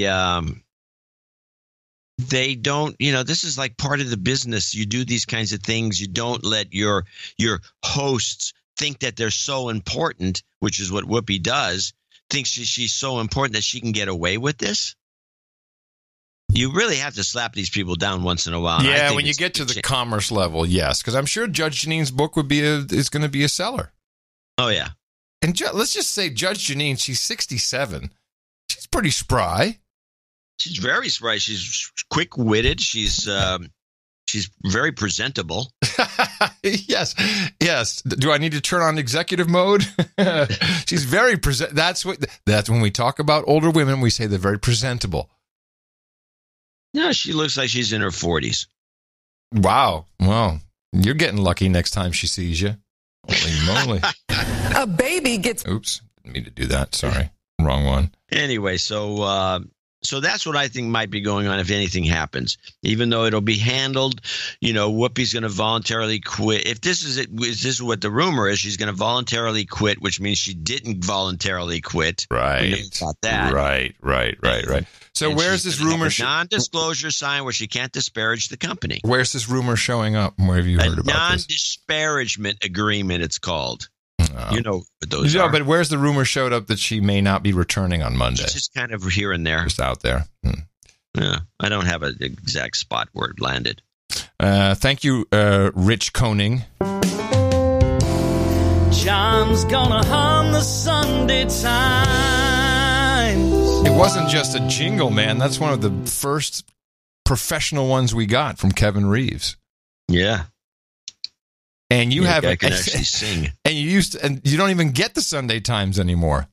No. Well, I started off with the regular New York Times subscription. Then I said, I can't take it anymore. So then I backed it off to the Sunday Times. There was another jingle that preceded this one, I think. And then it was piling up too much. And I just said, what am I doing this for? It's like, no. Right. Well, that was back in the day when in 2008, 2009, and I was reading the Financial Times to you and you were reading the Sunday Times to me because the internet was really still quite fledgling, certainly with the news and analysis. And now we still don't have any news and analysis. Detective Dookie. Detective Dookie. Poop Police. Hey, I gotta... You, Special Poopers Unit. I really got to ask you at this point, what is this strange phenomenon of people pooping in public, people who are not even homeless, who just are joggers? Yeah, now it's become a thing. What is this? We had it. There's a couple of cases, and it seems to be a worldwide phenomenon. Now, this may be yeah, thank you, San Francisco, for leading the way. We're a cultural beachhead here. I left my poop. Oh, there you go. In San Francisco. Yeah. No, but seriously, I mean, and they're all getting caught on CCTV. Yeah. But these are joggers. Yeah, the jogger one is the best. A woman. It just seems like, and there's people pooping in supermarkets. Is it? But is this a thing? It's not a thing that I know of. I wish someone would explain to me if it was. I think it's part of the Trump syndrome. Well, it could be. I mean, we know about because you brought that to light. There are women in particular who like to poop in their pants. That's like a weird turn on for them. And I don't know why this is coming up other than it's in the news or, what passes for news. It's just, I don't know. And it seems like this like more women do this than men. It's just beyond me. But yeah, the woman in the supermarket with her kid just drop one right on the floor, keeps walking. Yeah. There was a woman who wasn't allowed to use the restroom who got mad and pooped on the floor and started throwing it at the cashier. Like a chimp. And what is going on? Yeah, what is going on? I know I'm just asking the same thing over and over again. This is like a rhetorical question that you keep repeating. Yes, it is. That's not like. It is a rhetorical question I keep repeating. But could it? Yeah, because you're. Could it be? I don't know. I have no idea. I think it's just the weirdest thing. Somebody that's better than us at doing psychoanalysis, because that's not what we do. Right. It should be able to. We have listeners that could maybe explain this. We have a lot of listeners in counseling and psychologists. We have all kinds of people that listen to the show. Well, perhaps one of them can brief us. And maybe it's a combination of things. So or in the case of the poopers, they'd be debriefed. There it is. Thank you. So we know that there are amygdala issues with there are a lot of amygdala issues, but it also turns out that although there's conflicting reports, some reports say, if you're conservative, your amygdala is more active in your natural beast environment, your reptilian you, where you just want to strike out and strike back, and everything is said to you becomes offensive and mean and an attack. And of course, there are reports that say that this is only with the liberal brains. What else have we had? What other brain issues? Well, we know that the smartphones are messing with you with your Pavlovian response mechanisms. Maybe the hippocampus is also being affected, and this was a long report on NPR about, and that's how I got into it, about Keyhole, the company that Google bought, which I think is really the basis still of Google, the actual geolocation, the tracking, knowing where everybody is at any moment in time, who they're close to. I think that's really their magic secret sauce. So they were talking about how that deal came down and where that company came from. But then there was John Hughes. Now, I think he's not a psychologist. He's a particle physicist. In fact, he's one of the Higgs boson guys. But he had something very interesting to say about the use of GPS on smartphones. So what are the upsides, the downsides of GPS technology from your research, from your experience? Well, the upside clearly is you have right in your hands a map of your environment, and it often helps. The problem, as I see it, is the part of our brain which is wired to do voyages or journeys.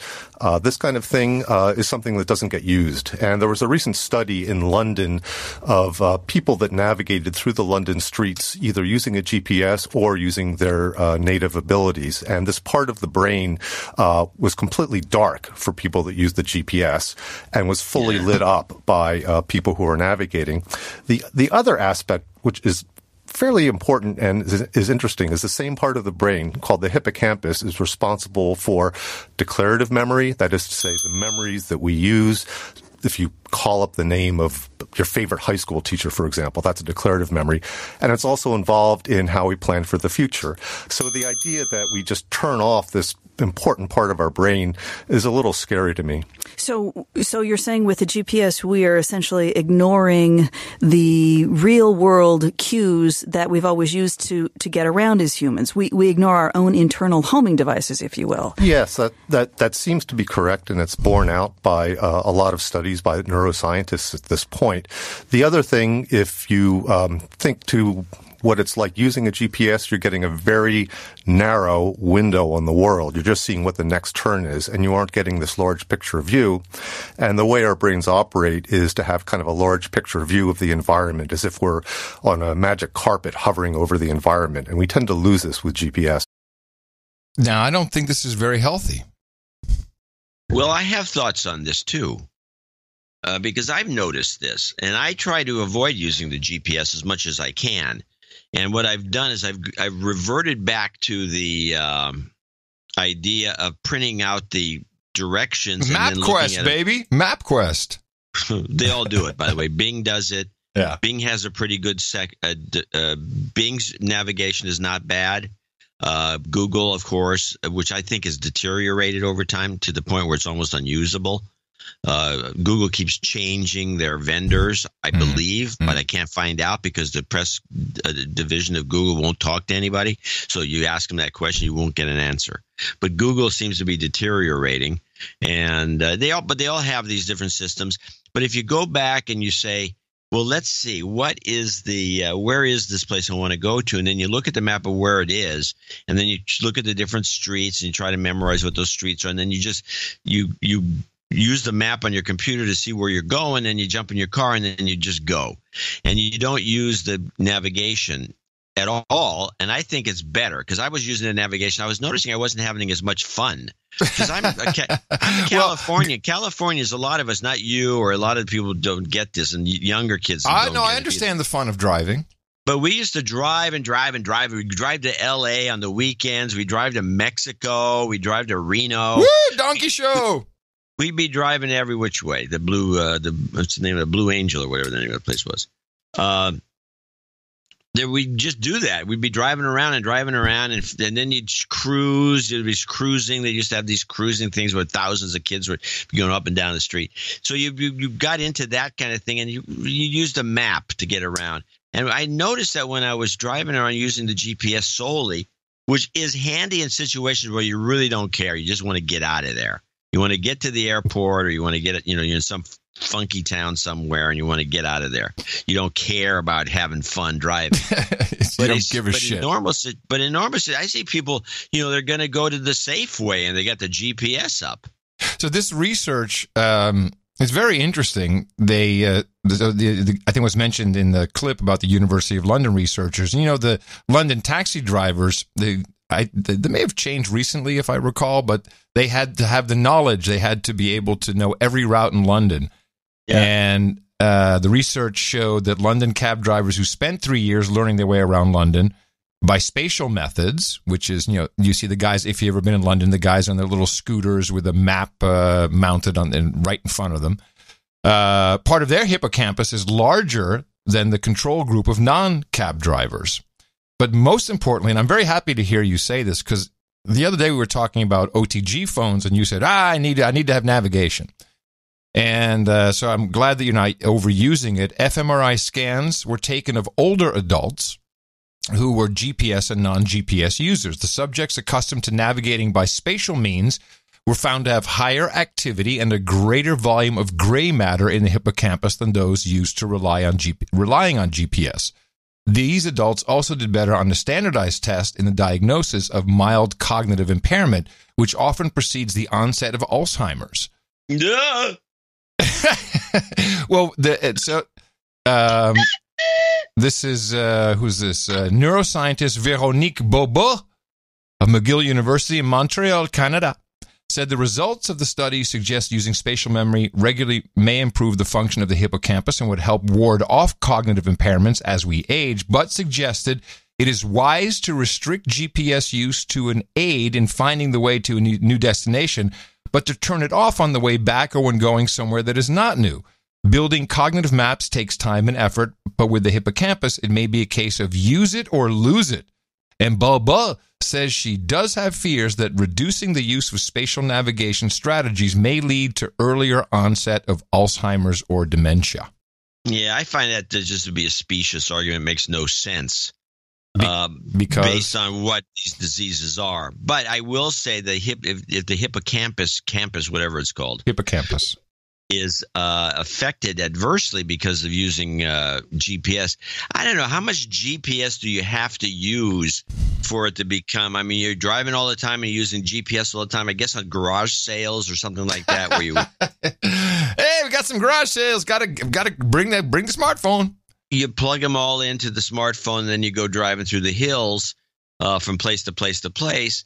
You could probably do it other ways, but that seems like an effective use. Well, you know what? But generally speaking, I see people with the thing on all the time. They're constantly going to some place, you know how to get there. I know how to get to San Francisco, and I know my way around San Francisco. I don't necessarily need the GPS. Now, once in a while, I'll turn it on going to someplace and find alternative routes because it does find some. I found a couple of interesting rerouting. Well, I think the traffic information is the most important. You can just see it. Oh, there's traffic here and there and there. Yeah, that's kind of useful. But I just want to say, because you kind of already gave the reason for diminishing GPS use. You just have more fun.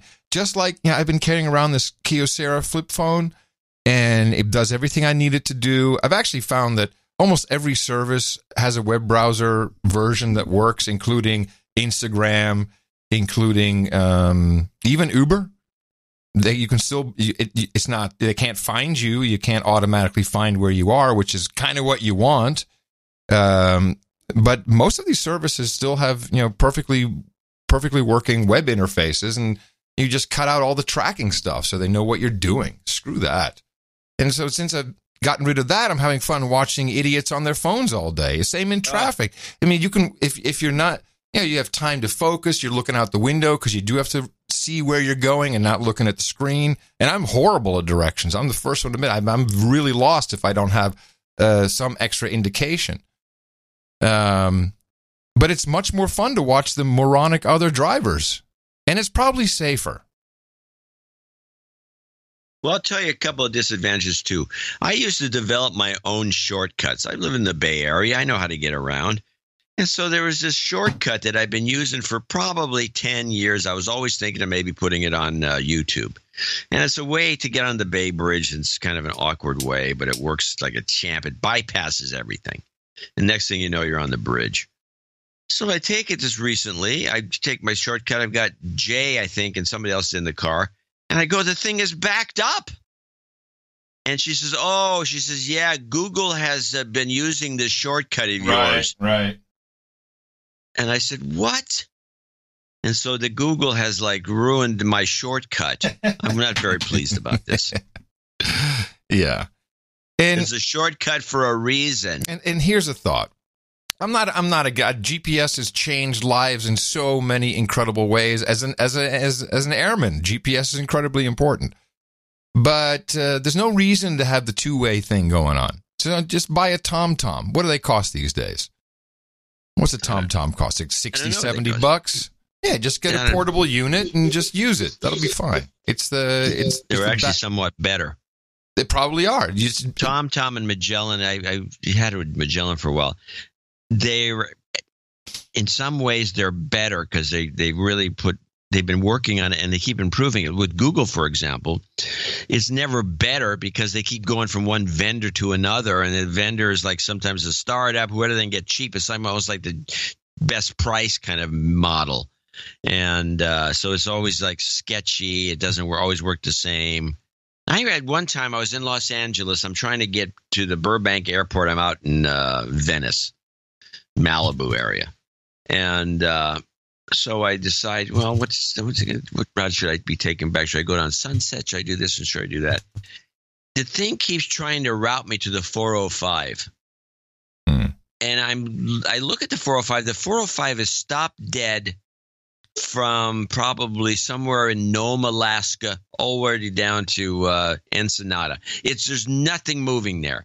To put me on the 405, I would have missed my flight. And so I started just going out Sunset, and I just keep going and said, turn around, go back, go back, go back. It keeps trying to reverse me to get to the 405 for some reason. I think it's only going to take me a couple blocks on that thing because I still have to go east. And it keeps telling me to go back, go back, go back. I kept going, waiting for it to stop doing that. It finally stopped and gave up and decided, hey, I guess you're going on some other route. Let me reroute you that way. The old Google Maps would never have done that. I remember when they first came out, they never told you to take a U-turn, ever. Now they do it constantly. It's like some other vendor. Google's products are just really flaky. Anyway, that's the boringest story I could tell. But yeah, that was pretty boring. But I got a better story for you now. The Frank Abagnale. He is the guy, the real life person behind the book and the play and the movie Catch Me If You Can. Which, when did that come out? Was that the 90s?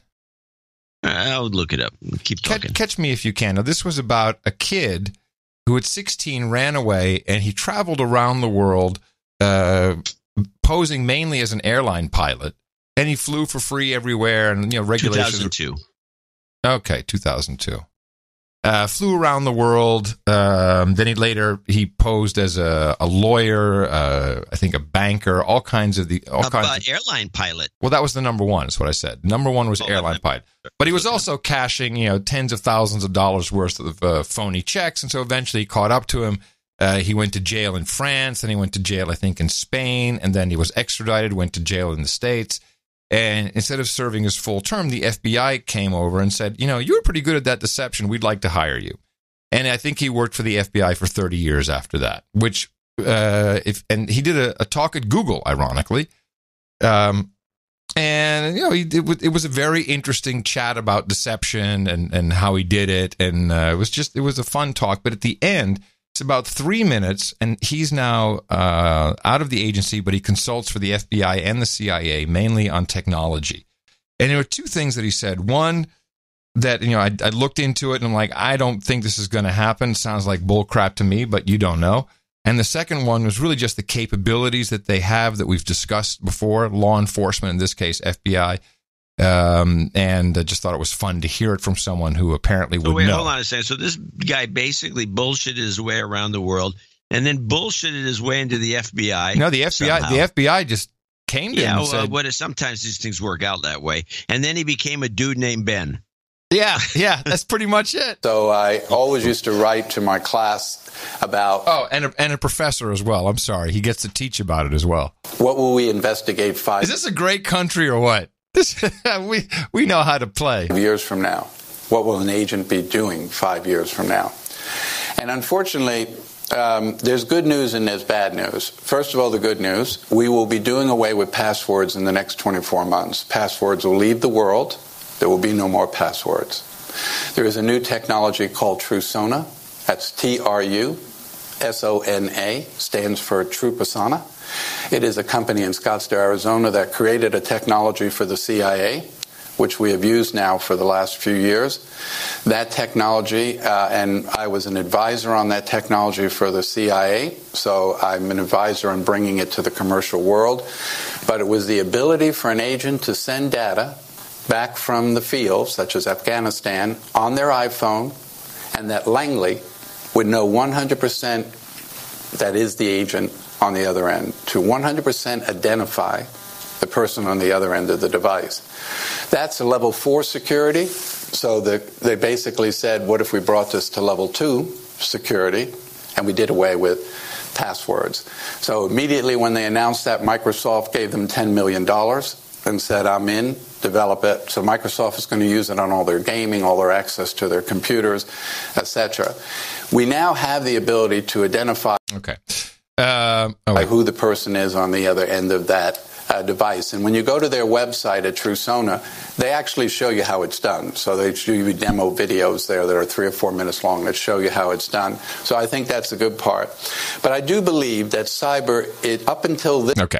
So I went to TruSona's website mainly to see if they were a public company. We could buy some stock. They're not. They're a private company. But this is utter bullcrap. They have a 45-second video, and I did go there, and I did take a look, and their incredible idea is you go to a website, it pops up a QR code on the screen, you scan that with your iPhone, and then it unlocks. How is this proof positive?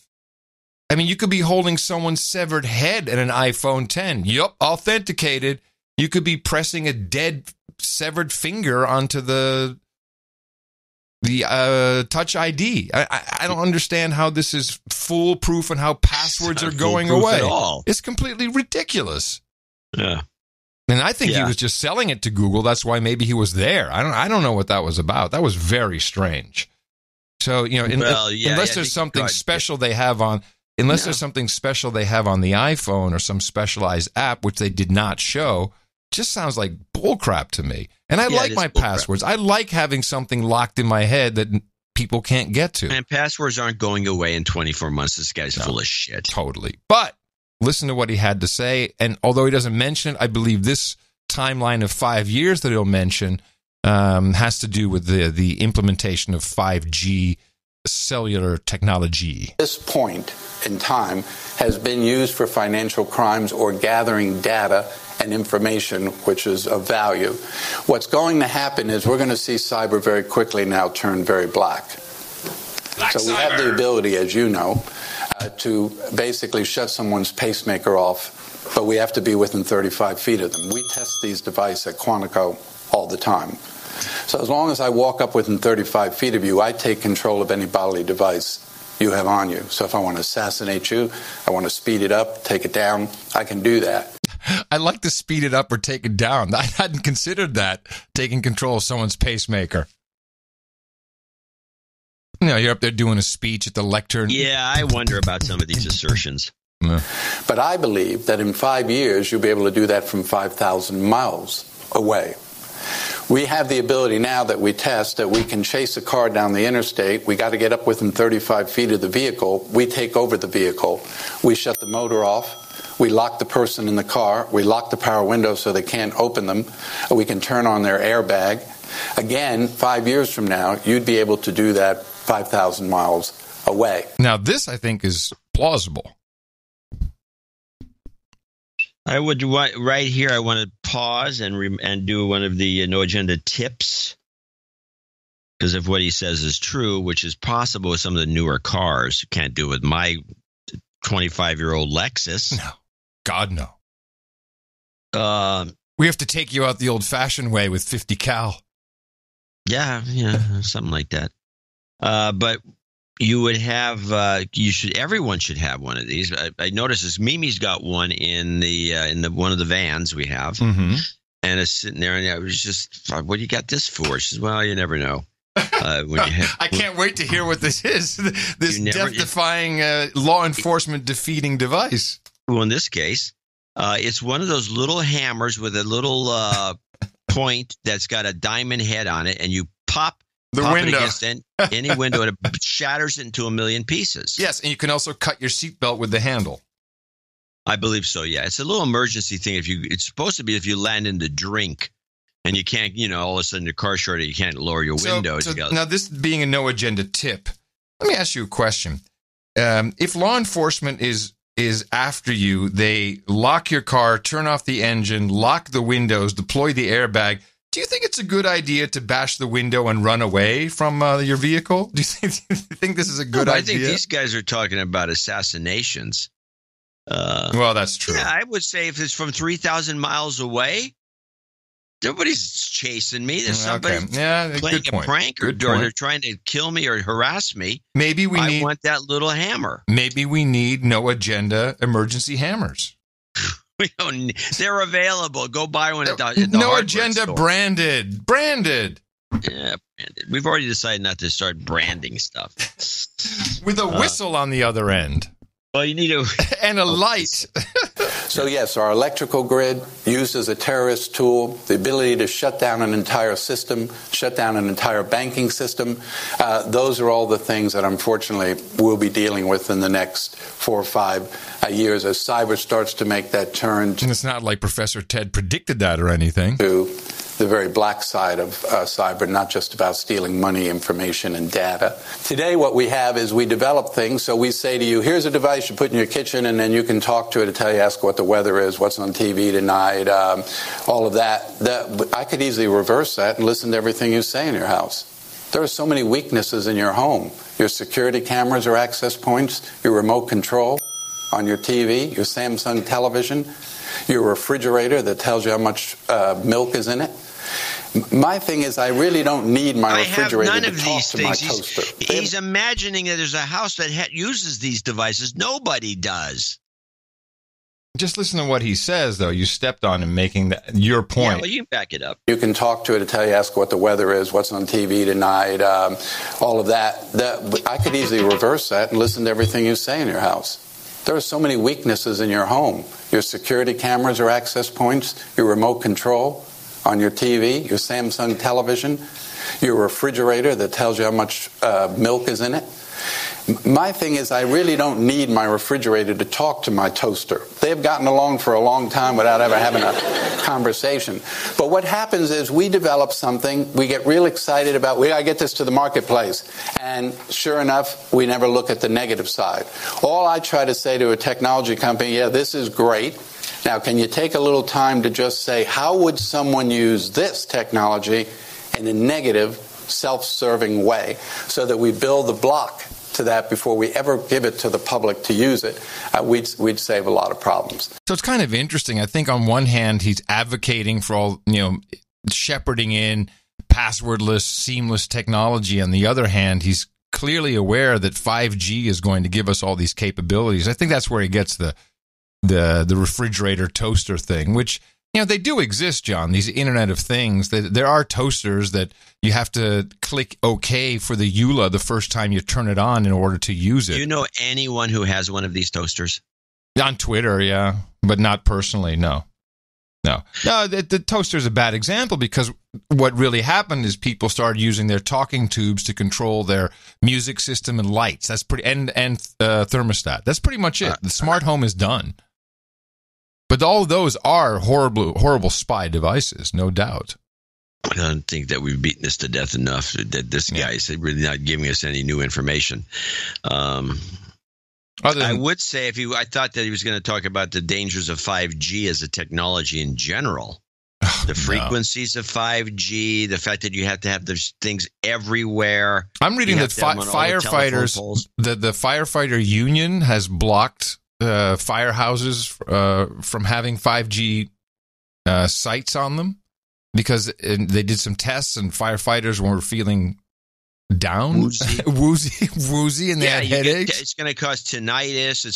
The 5G, from what I can tell so far, and even though I haven't really looked into it to the extent I should, if I want to pontificate about it, but I haven't heard anything good about the technology per se. No. Oh, yeah, you get more bandwidth, and it's great for the Internet of Things for some reason. No, it's great for more tracking. And it's probably fantastic for tracking. And you can always find the person's pacemaker. Yeah, that's the idea. Well, it also... I got another moneymaker then.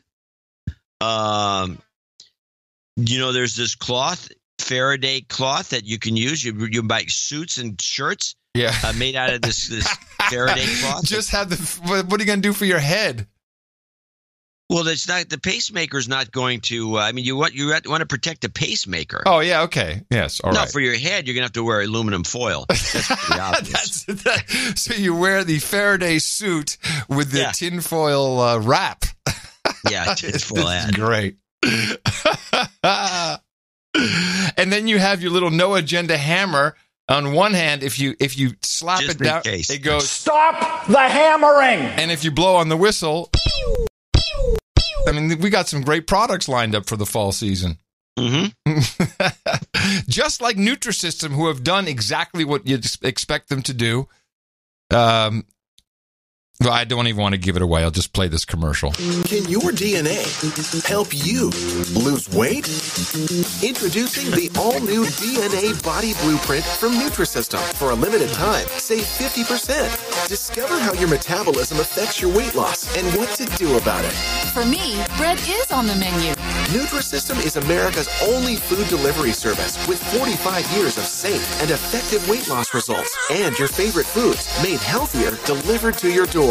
Call or go online right now to lose up to 13 pounds and 7 inches in your first month. Lose weight fast. Money back guaranteed. Plus, get 1 week of Turbo Shakes free to help shrink your belly. For a limited time, save 50% off the all-new DNA Body Blueprint. Let your DNA determine the blueprint to lose weight successfully. There it is. So we've always heard the DNA will have personalized medicine. You'll be able to fix yourself on a highly individualized, personalized basis. And what do we see roll out? Fucking frozen burgers from Nutrisystem with your DNA blueprint. Are you kidding me? Is that the level of technology that we're talking about? Everything's a scam. This is truly a scam. And I think they're setting themselves up for lawsuits. I think it's a very dumb idea. I'm sure the lawyers said, this is a big company. They had lawyers who went over this, and there's no lawsuits going to happen. Well, I think that it's opening up the market for a DNA test with specific, how about this? To find out if you're suitable for listening to the No Agenda Show, take the No Agenda Show DNA test. We'll let you know if this will be beneficial or detrimental to your health. Yeah. I think that's a great idea. I'm going to show my support by donating to No Agenda. Imagine all the people who could do that. Oh yeah, that'd be fab. Yeah, on No Agenda in the morning. Yeah, we do have some people to thank for show 1053. Beginning with, right over here on this list, Sir Cal of the Lavender Blossoms again. Woo! He's coming in a lot. He must be doing well. What's the name of it? What's the website? Lavenderblossoms.org.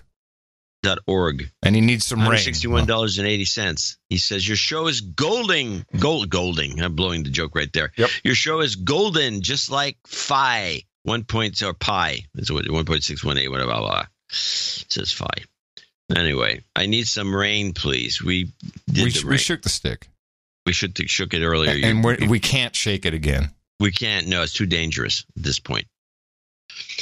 Sir Kelly Spongberg, we haven't heard from for a while in Rocky Mountain House, Alberta, $111.11. Wishes travel karma for Dame Andrea. She returns home from a Scandinavian island in the Pacific Ocean. What could that be? Victoria is an island. Sounds like military to me. Vancouver Island, Vancouver Island is an island. And it's in the Pacific Ocean, kind of. Sir Milkman. I don't know if it works this way. Going to Vegas, gambling karma in exchange for the customary 33% cut. Did we have a deal with him that I'm unaware of? I don't know, but he donated $101.01. Going gambling karma. That's an interesting one. I think we should just drop some gambling karma on him right now as a test. You've got karma. All right. It should work. We'll see. Yeah, may or may not. Michael Reeves, $101. Making this donation on behalf of Liberty Larry on his birthday, who has never donated in years of listening. Douchebag. He'll be technically no longer a douchebag because he's going to donate in his name. Here we go. You've been de-douched. There you go. Okay, onward. Ian Field from the UK, $100. Daniel J. Armstrong from the Alabama, some base there, some Army, Navy, Air Force base. Dude named Muhammad Ali, 8008. He says, I'm all in for no border, no nations. Everything becomes halal. Oh, man. I love our dude named Muhammad Ali. Pork. Yeah, I love our dude named Muhammad Ali. He's got the right humor, man. Well, he's got the right humor, but I halal goat is fine. Matt in Lincoln, Nebraska, 6969. He says he'll send me a Nebraska hoodie. But unfortunately, he's already worn it. Oh. It's laundered twice. What do I want an old one for? I think you want crisp in the plastic. You know. Still has the stink of Mike Riley era on it. I don't think so. He says that I need no job karma, but would like to ask you to extend karma to my dad and cousin who farm in northeastern Nebraska. Trade war is playing no favorites, and soybeans will break even this year, if not a loss, even with a great yield. And he asked for rain stick to Brazil. Maybe next show. Sir John Fletcher in Hughes Springs, Texas, 6969. And this donation is credited to Caroline Blaney. Tell her I love her and can't wait till November. Tell Carolyn I love her. We'll give you some relationship karma at Tell the end. Carolyn I need her. Does anyone have an auto-tunes program that we can use? Tell Carolyn not to cry. My Donald love for Napier, $6.60. James Melcher in Honolulu, Hawaii, $60.09 is lopsided boobs. He was just some note here. It's his 21st birthday today. Oh, that's nice. He's going to have a birthday call out. Douglas Engstrom, $56.50. Zephyr donation. $56.50. Is that a Zephyr donation? Was there some reason for that? Timothy Pierce, $55.55. Sir Roger on Ice, $55.55. Best newsletter yet. Sir Josh Mandel in Greenville, South Carolina, $55.10. Alina Marvinova, Alina, $55.10, and she's in Norway. Oh yeah, Andromeda. Chris Engler, $53. James Moore in San Pablo, California, $50.05. Glenn Spangler, $50.05. I will mention that I failed to get the checks for this show, so they will be moved to the next show. Oh. The post office closed on me. The following people are $50 donors. I love how at a certain point in your life, you're not late for something, just the post office closed on me. Those assholes. It did, yeah. Yeah, you weren't late. They just closed on you. I got it. If they were open. Yeah, that'd be fine. Daniel, these are $50 donors, name and location. Daniel LeBoy in Bath, Michigan. Sir Haymoose in Mooresville, North Carolina. Sir Patrick Maycom in New York City. Michael Ragusa in Tustin, California. Charles Eves in Parts Unknown.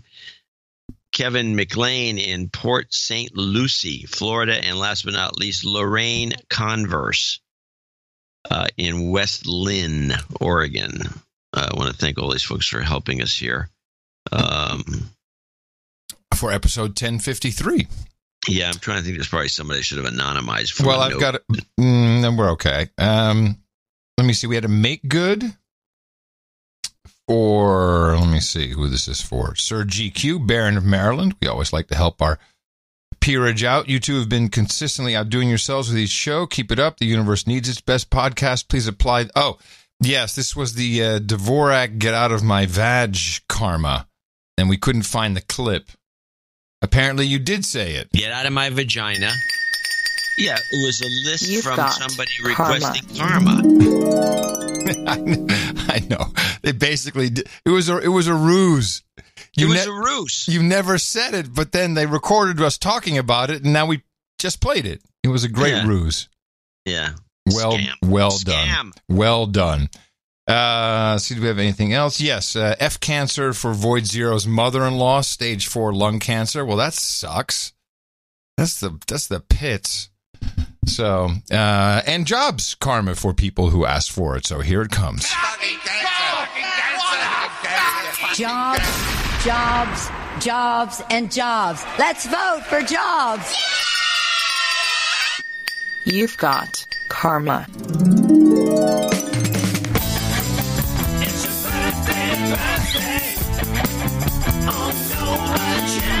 Birthdays today. Sir John Horner, Baron of the Bay, says happy birthday to his wonderful wife, Sarah Cozy. She is actually celebrating today. James Melchior turns 21 years old today. And Michael Reeves says happy birthday to Liberty Larry. And we say that as well. Happy birthday from your buddies here at the best podcast in the universe. It's your birthday, yeah. Okay, we have one night. So we'll grab my blade for that. If you've got your blade, we can bring this person up. Pafunk, come on up to the podium, my friend. You are about to join the Knights and Dames of the No Agenda Roundtable for your support of the best podcast in the universe, the amount of $1,000 or more. And I'm very happy to pronounceate you, Sir Funk of the Trolls. Hookers and Blow, Rent Boys, and Chardonnay at the table for you, along with your requests, Early Times, and BF4, Cross Ship, and Cane Breaks, Boba and Stinky Tofu, Cooper's Ale, and Kanga Bangers. We got chilled Polish potato vodka, bourbon and bong rips, trophies and tire smoke. We got kebab and Persian wine, bong hits and bourbon, sparkling cider and escorts, ginger ale and gerbils, breast milk and pablum, geishas and sake, and mutton and mead. A lot for you, but it's all there at noagendanation.com/rings. Head on over there and give Eric the Shill all of your information. I'm sure he'd be very happy to hook you up. Title changes, turn and face the slave. Nice changes, don't want to be a douchebag. Sir Don of Taintsville, as of today, becomes a baronet. We're happy to welcome him to that status, along with Sir Hey Moose and Sir K's, also baronet. 3 baronet upgrades on our peerage map. You can find that at dvorak.org/peerage.htm or itm.im/peerage. There you go. And thank you, 3 gentlemen, as well, for upping your stance and your standing for the No Agenda podcast. Exactly. Let me see. What else did we have here? I got a thing, a good one. There was this little good piece of real news gossip. Real news gossip, okay. Well, it's kind of gossipy. Play this little. I'm sure this was not played on the national news. It's a local story, kind of. It's not really a local story, but it was played locally. Trump Jr. Ah, yes, I knew this. Well, tonight, a Fox network talk show host who has been dating Donald Trump Jr. is leaving the network and plans to stump 4 Republican congressional candidates. Kimberly Guilfoyle was once married to Lieutenant Governor Gavin Newsom back when he was mayor of San Francisco. Lately, she's been co-hosting 5 on Fox News and dating Donald Trump Jr.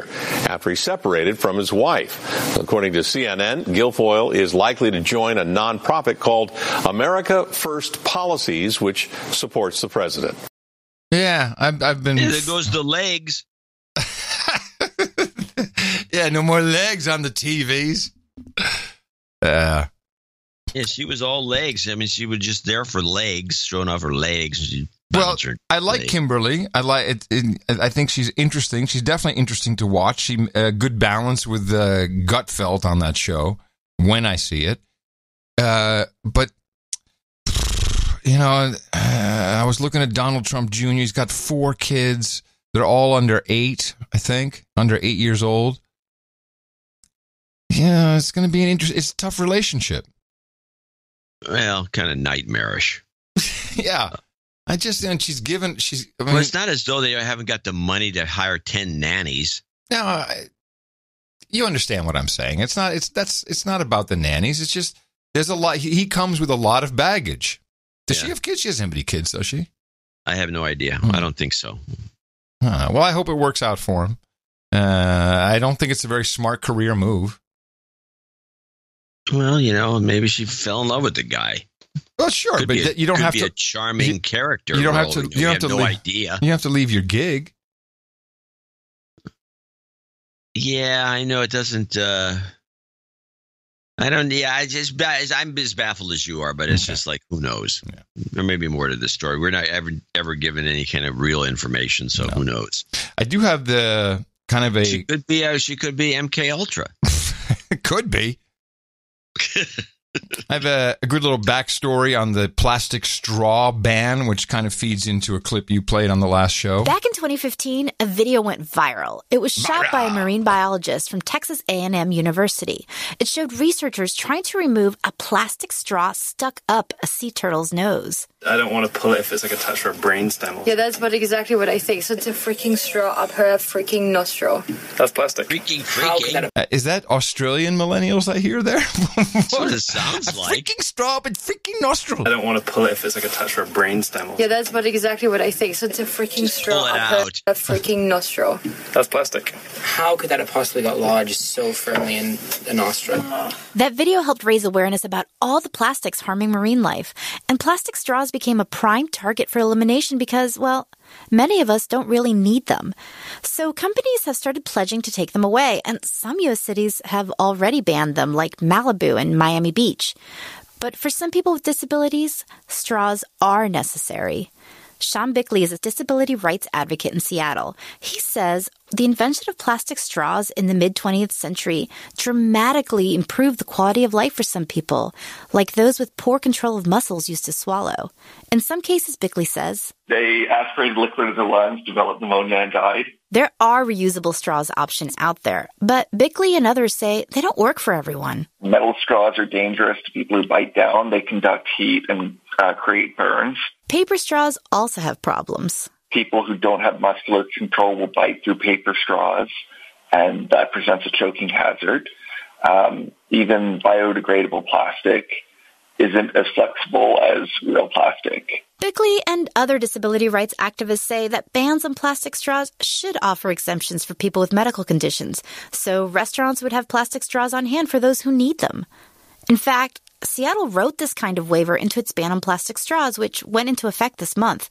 But Bickley says some of the city's restaurants don't seem to be aware of the exemption. I called a bunch of restaurants who were dropped in. I asked them if they had plastic straws for allergies or accommodation. He says they all told him no. I really think we have How is this different than my clip from the last show? We had the turtle backup. Okay. And I'm, as I said, it's just like your clip. I just feel that we need to put a halt to this idiocy. What the hell are we thinking? This is real. This now it's just gone too far. This one turtle had a straw up his nose, and everyone's lost their shit over it. We need to ban turtles from putting straws in their nose. That would make more sense. This is a stupid movement. It's gotten worse. We're using more plastic. People who actually straws are handy. It's gotten worse. I don't really have a problem with going to paper, but because I used to use paper when I was a kid. Now, but what's gotten worse is now, especially around here, they've decided they're going to take a hard look at toothbrushes. Toothbrushes, yeah, they're plastic. Oh, we need now. Remember I tried to create a new meme with the swizzle stick? And you said that the train has left the station? Now we can do the turtle with... Maybe we shouldn't use a turtle. Turtle with a toothbrush up its butt. We got to have... No, it's got to be really nasty. I like maybe a fish with a toothbrush out of its eye. Ugh, or sticking... I don't want to gross people out. It's bad enough with the turtle. Okay. How about sticking out of his gill? Oh, God. Let's see if we can do it. Let's see if we can get plastic toothbrushes banned. Come on, we got great artists. Do something. Okay, artists, you're on your own. Go for it. Plastic toothbrushes. Evil. We need to call them out. We need to call out these companies. But by the way, what replaces a plastic toothbrush? That's the problem. I know what replaces the straw. The no agenda electric toothbrush? Just made of plastic. Yeah. I'm so tired of this. It's just, well, I guess it kind of plays into this then. I'm sure you heard this report. A minor League Baseball team is playing on the stereotypes of millennials. Don't drop the ball. In an attempt to draw more young people to a game this weekend. Hi, how many tickets are you looking for? Offering what the Montgomery Biscuits identify as millennials' favorite things, ranging from avocados to selfie stations, a section for napping, and don't forget the participation ribbons. 80% of the people in our front office are millennials, myself included, and we're just having some fun with some of the cliches that people point out about millennials. But the very crowd it's seeking, it's upsetting, igniting an eruption of backlash on social media. More than targeting millennials, it's sort of targeting older generations who like to make fun of millennials and like to say that millennials don't like working and don't really like caring for themselves. Though for every angry comment, another appears to fire back in defense. One person tweeting, "Bravo, biscuits. You know millennials won't dig in unless it's gluten-free." The team itself is made up of millennials, none of whom are even remotely offended by the theme night. I don't think they meant anything sour by it or to sort of to cast a negative light on the next generation at all. I think they're trying to make light of it. If it's insensitive, then maybe they should just have thicker skin. Earlier this year, the Lexington Legends faced similar criticism for their millennial night before reporting. Wait, before I play the rest of the clip. First of all, I love that the millennial reports on the millennial story, and she actually says gluten. Gluten. She can't. What is this? What did T do to everybody? The T is an important letter. Why is everyone pissed off at the T? Putin, gluten, Putin, gluten. Layer. So, to me, this was very telling, this clip, not so much as just funny, because I think it's a very funny idea. I like the humor of it. That's American humor. We're very good at it. What I saw with this report is that it and you'll hear in a moment, it not only did not affect people who went, it actually brought more people to the event. But that the outrage, sorry? I'm saying that was the idea. Oh, yeah. Well, you'll hear exactly that because, of course, it was a PR stunt. I mean, it's obviously a PR stunt. But what I noticed is that the outrage was all on Twitter. They were just showing all the tweets and people just angry, yelling at each other. But then in real life, it really wasn't that big a deal. And, of course, these bombs, these little nuggets are launched by PR companies into the machine, and then it bubbles up very quickly. And I think the job of most journos these days is just trolling on Twitter, because all I really ever see is blue check marks saying, "Hey, can I use that picture? Hey, can you contact me? Hey, anybody? Hey, do you know about this? Ooh, please DM me so we can talk about this." Ooh, you know what I mean? It's like that they seem to just be looking for stories on Twitter. Well, I find it just as of a few years back when I started bitching about the fact, and I think we had some segments on it, where they won't even get quotes. They just quote people's Twitter accounts. Oh, yeah. Well, exactly. They just take and he pictures. said on Twitter, and then Trump has made it worse by institutionalizing it. Yes. It's become the reporting is just reading the tweets. You're right. Which is probably why we've backed off from it. That. Right. So the outrage, and you're seeing this happen in everything, and the mainstream is, and you can see the flow. It's very direct. Someone starts a shitstorm. It's online. You have to do it on Twitter. That's the place. Facebag doesn't work for this. You got to do it on Twitter. It hits trending. The journos go look at it, and then they make that their news report because it's basically free content. You've got everything you want. It's written for you. You just read out the tweets. The outrage is there. You maybe just do a stand up, drop your T's, and you're good to go. You got a beautiful report, which is funny. Beautiful. Beautiful. But all this outrage lives online, and I think people could really improve their health by just tuning out a little bit, dropping out, tuning just in, tune out, taking acid. Yeah, tune out a little bit. Well, I have a clip that's got a. Let me just play the last bit of this. You can hear. I thought you were done. Earlier this year, the Lexington Legends faced similar criticism for their millennial night before reporting increased attendance at the game. From a PR professional's perspective, they're kind of accomplishing what all of us want to accomplish, and that is people talking about your organization, not only here locally, but, it's got a lot of reach outside of our own community, outside of our state as well. Set, go! There you go. That's what you want. You want people talking about you. It proof that the mainstream is nothing but advertising for everything. Even the stories are advertising. Well, here's a good one coming up. This is just a quick one clip. We all are familiar with our Silicon Valley culture and fine operations like Kleiner Perkins. Yes. Hashtag #MeToo, red round way. If you don't think there's going to be some humor coming down the road, play the Ellen Powell clip. Tonight, the story of a Bay Area tech executive who some see as a pioneer of the Me Too movement is coming to the small screen.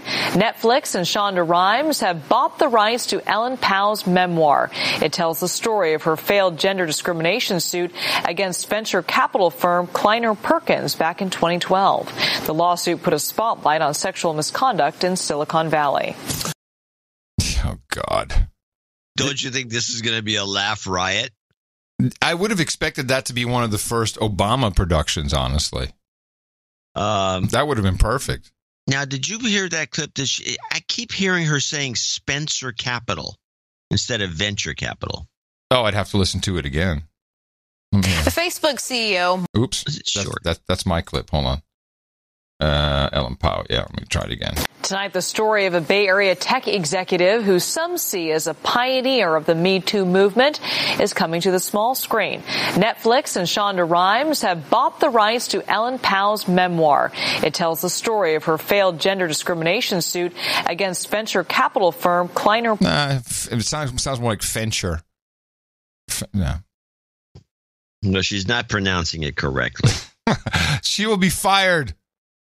Another local story, which is kind of funny, is this Hitman website. Have you heard this story? No. Called his website rentahitman.com, but this Bay Area man never thought his clever marketing idea would attract people trying to hire contract killers. Good evening, I'm Elizabeth Cook. And I'm Ken Bassita. KPIX5's Katie Nielsen with the wild story of how an IT guy became an unlikely crime fighter. Katie? Ken, Bob Innes says his website has broken up almost 100 murder-for-hire plots. And even though he doesn't make any money off of it, it's now his personal mission to help save lives. Why did he put it up in the first place? It's a dude named Ben, and he was a hitman. He's a consultant. Oh, gosh. God. He just was naive. But the idiot said, go to this site, and now he's actually play part 2, and you'll hear that he's actually changed, he's rejiggered the site, so it's actually about hiring a hitman. He says, kill my mom and my dad, my sister and my brother. Bob Innes is reading an email he got yesterday morning from a 14-year-old boy in Alaska. An email submitted through his website, rentahitman.com. So this is the website. But it's not what you think. We decided we wanted to start a company doing risk analysis, intrusion detection, white hat hacking. That's where the name Rent a Hitman came from back in 2005, and the website created right here at his desk in the kitchen of his Novato home. That's where it happens. Instead of getting emails for IT services, people were literally asking for a hitman. The emails threw me for a loop. It was absolutely not expected. Bob decided to run with it. Shortly after receiving those emails, that I had decided to basically transform the web page. Now it's almost a parody site, complete with an intake form. Target's name, target's email, address where services are requested. Bob gets requests for hitman services at least a couple of times each week. I need her taken care of because she won't leave. And when this report goes on forever, but it's like, how dumb is the public? Oh, yeah. Yeah, pretty dumb. Pretty dumb. And I want you to look out for this story in your area, and I'm surprised you didn't have anything on it. Berkeley High graduate pleads guilty to trying to help terrorists, but his defense is it was a sting. And lo and behold, this 23-year-old punk kid, basically, got wrapped up in what we used to call the 6-week cycle. FBI, saw him trolling, and what he was doing is he was creating fake social media accounts for people he believed were Islamic State supporters, and then you know how the FBI is. They get in touch with the guy and they kind of jack him all up. He's like, oh yeah, let's do something cool.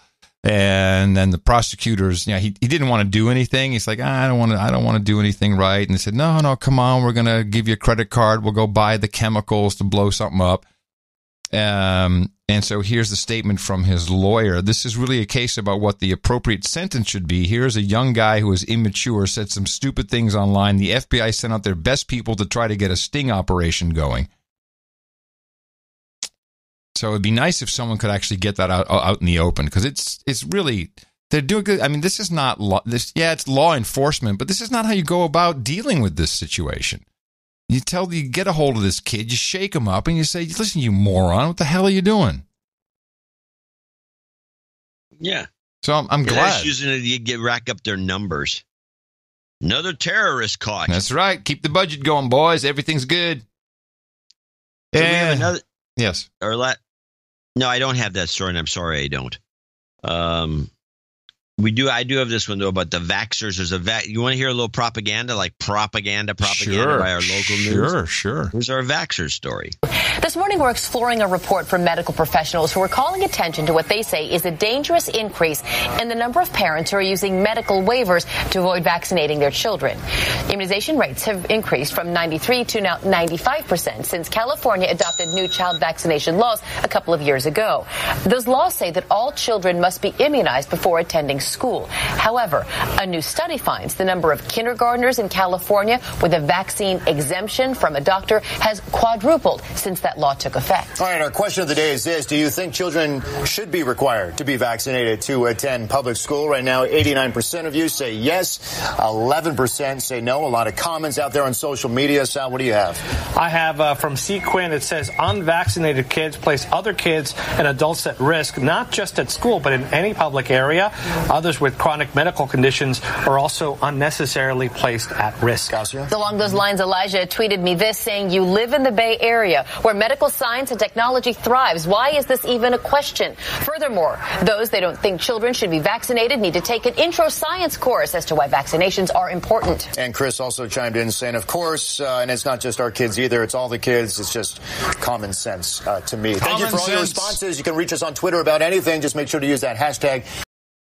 Yeah, I'm starting to think illegal immigration is the way to go, because our kids are going to die here. I mean, they got their amygdalas are messed up. The hippocampus is all screwed up from GPS usage. They're jacked with all kinds of vaccines. This is not good. Jacked up with vaccines. Well, they are. Yeah. I still don't. I've never understood. If your kid is vaccinated, what are you worried about? The funny thing is about this is that you can't get it if you're vaccinated, right? The funny thing is the story's premise was that vaccination rates has increased from 93% to 95%. Yeah. What is the point of this story? Probably Gardasil. Did they throw in an HPV anywhere? No, they never did. But it's, you don't have to necessarily. I got one last clip. There's not a lot of shown on the M5M about the Free Tommy movement, which has gotten pretty big in the UK. There's a lot of people protesting, want this guy out of jail, or at least in a safer jail than where he is right now. Tommy Robinson is what we're talking about. And the BBC is seen as the enemy of the people in the UK's. Before you play this story, this is you want to give a little background on this because I don't think everybody knows about it. And I also want to say this is a very strange story. This guy was essentially dragged off the streets, arrested without a trial, and thrown in jail where they threw the key away. No, he had a trial. He had a trial. Very quick one. Okay, it was a trial. You're guilty. Yes. He was, but it's all on technicalities. This guy's a troublemaker because he's exposing the grooming and raping that's been going on in the north of England for decades, really, and it's seen as anti-Muslim. And the biggest perpetrators of the crimes are Pakistani, so they're Muslim, but it's really just about what's happening. And for some reason, either through embarrassment or because of embarrassment, or maybe they're complicit, the elites and the lawmakers just don't want anyone to hear about it. BBC has effectively just stifled the stories. Robinson, whose history I looked into, which takes a lot of watching YouTube interviews, started the ADL, which is seen as Nazis, Hitler, KKK, just name whatever you want, British KKK. And his story is, hey, man, there's stuff going on here and nobody cares. And there's plenty of victims who have spoken. There's just tons of victims. There's a very screwball story. And this, to me, the way they grabbed him and tried him. I'm sorry, the EDF, not the ADL. The EDF, English Defense. Yeah, not the ADL. EDL, that's what it is. EDL. It looks a lot more like an extraction than it does anything else to me. Interesting. Huh. Well, he's been thrown in jail before, and that was no picnic, and it was not an extraction. Yeah, well, we don't know that we don't even know he's in jail because they won't let anyone see him, including his lawyers. Well, Sir Brian of London, I think, has spoken to him on the phone. He's pretty close to him, and I'm pretty sure he's really in jail. Okay, well, the main problem, the reason he's in jail is because as a reporter for, I think, the Rebels in the Canadian outfit, he was reporting from in front of the courthouse. I'll just call it that. Where it was like a foot behind a line you're not supposed to be reporting from. Yeah, you're not supposed to show. So in certain cases, you can't show accused. The bottom line is there's a whole bunch of guys who had even been convicted before, and he gets thrown in jail for basically highlighting what the BBC won't do. That's the main problem. The BBC doesn't report on it properly, and man, people are pissed off about it. And I see this free Tommy everywhere, not just the UK. I see it in the Netherlands. I see it in Germany. I see it in the US. So a lot of people are pissed about it. And this is just a very short clip, actually, just to show you the damage that is being done to institutions like the BBC. As a reporter from Newsnight, who finds a Dutch guy, and they both realize they speak Dutch, but they do this very short interview in English. I ask you why you've come here from Holland. Ik praat Nederlands, toch? Oh, ja, maar kunnen we dit Engels doen? Yeah, we can do it in English, yeah. That's better for, I mean, I speak Dutch, but I don't think anyone watches what channel? We're from Newsnight on the BBC. BBC? Yeah. No, thank you. Really? Fuck off, BBC, mate. The BBC? Hey, fuck off, mate. So in. And the BBC guy, what? What? You just told the BBC to F off? What? I love that. Yeah, that's the other thing we have to remember. There was an edict by the government that these stories were D-lined? Denotissed, which means that nobody can report on them. Yep. So why is that? This whole no, thing they can report. No, suspect. the denotice has been withdrawn since then, so they can report on it. Yeah, they can report on it. Oh, okay, good. Yeah. It's just it doesn't matter. You know, the problem is there's a problem. There's a real problem in the UK, and the authorities not dealing with it. And this is tinderbox time. People are getting very agitated. They got agita over it all, I'm telling you. Well, maybe all hell will break loose. Oh, I'm pretty convinced hell's going to break loose somewhere. If it's not in Sweden, you know, maybe it'll be in the UK. It could be anywhere. Could be anywhere, but hell is, and certainly in Europe, in the EU, hell is going to break loose. They're not. The Daily Mail is skewering Jean-Claude Juncker, the drunker. By the way, well, it's been fantastic because the Brits, they don't care. They just, like, hey, we're Brexiting. We think. Yeah. An explosive new account of Brussels insider says he heard the EU politician Jean-Claude Juncker is a little too fond of the bottle. And Mr. Juncker has left his ambitious and unelected chief civil servant, this is the problem guy, Martin Selmayr, dubbed the monster, to run the commission. So there's disarray. Because this his assistant, basically his intern, is now running the European Commission, while Juncker is just a blathering drunk. And no, this EU is in trouble. Why is everybody protecting him? This is what I don't understand. Why? Because they want to protect the experiment. Yeah. It's not him they're protecting. Right. Because first of all, nobody there is elected. This is what, Farage kept bitching about. Yeah. And it's just a bunch of self-appoint. There's guys that appoint each other for different kinds of things, and they're kind of running things. If anything's a dictatorship, this is it. Mm-hmm. And we want to, it's a new German empire, and we're trying to. There's going to be peace in Europe once the Germans take over everything. Once the Germans take over, yes, they probably will. I got one more clip. It's just kind of a shorty. It's continuing to follow the fallout around FaceBag. Mark Zuckerberg did an interview with new interview with Recode, which I've not seen or heard yet. I don't know if it's video, it may just be audio. And I think I can deconstruct what his issue is here in the outrage over Holocaust denialism on Facebook. The Facebook CEO, Mark Zuckerberg, is facing backlash tonight after making comments that some say support Holocaust deniers. So his comments came during a podcast on the tech site Recode. There's a set of people who deny that the Holocaust happened. Yes, right? I find that deeply offensive. Mm-hmm. But at the end of the day, I don't believe that our platform should take that down, because I think that there are things that different people get wrong. I don't think that they're intentionally getting it wrong.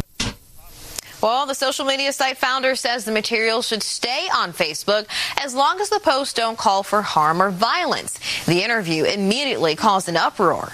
We are troubled by a statement that doesn't identify Holocaust denial as blatant and troubling anti-Semitism. The CEO of the Illinois Holocaust Museum calls the comments wrong and irresponsible. Zuckerberg has since released a statement saying, quote, "I personally find Holocaust denial deeply offensive, and I absolutely didn't intend to defend the intent of people who deny that." So Zuckerberg is not just touching, he's pretty much licking the third rail right now. And this is a very, very precarious topic. So here we have a Jew who is saying, you know what, I just have to allow people to be wrong on my platform and deny the Holocaust. And there are ways. This guy is naive. Well, I don't think so. But go ahead. I think he is, but I think that and I'm using I think, which is something I really don't like. Yeah, I don't like. I think that's not good.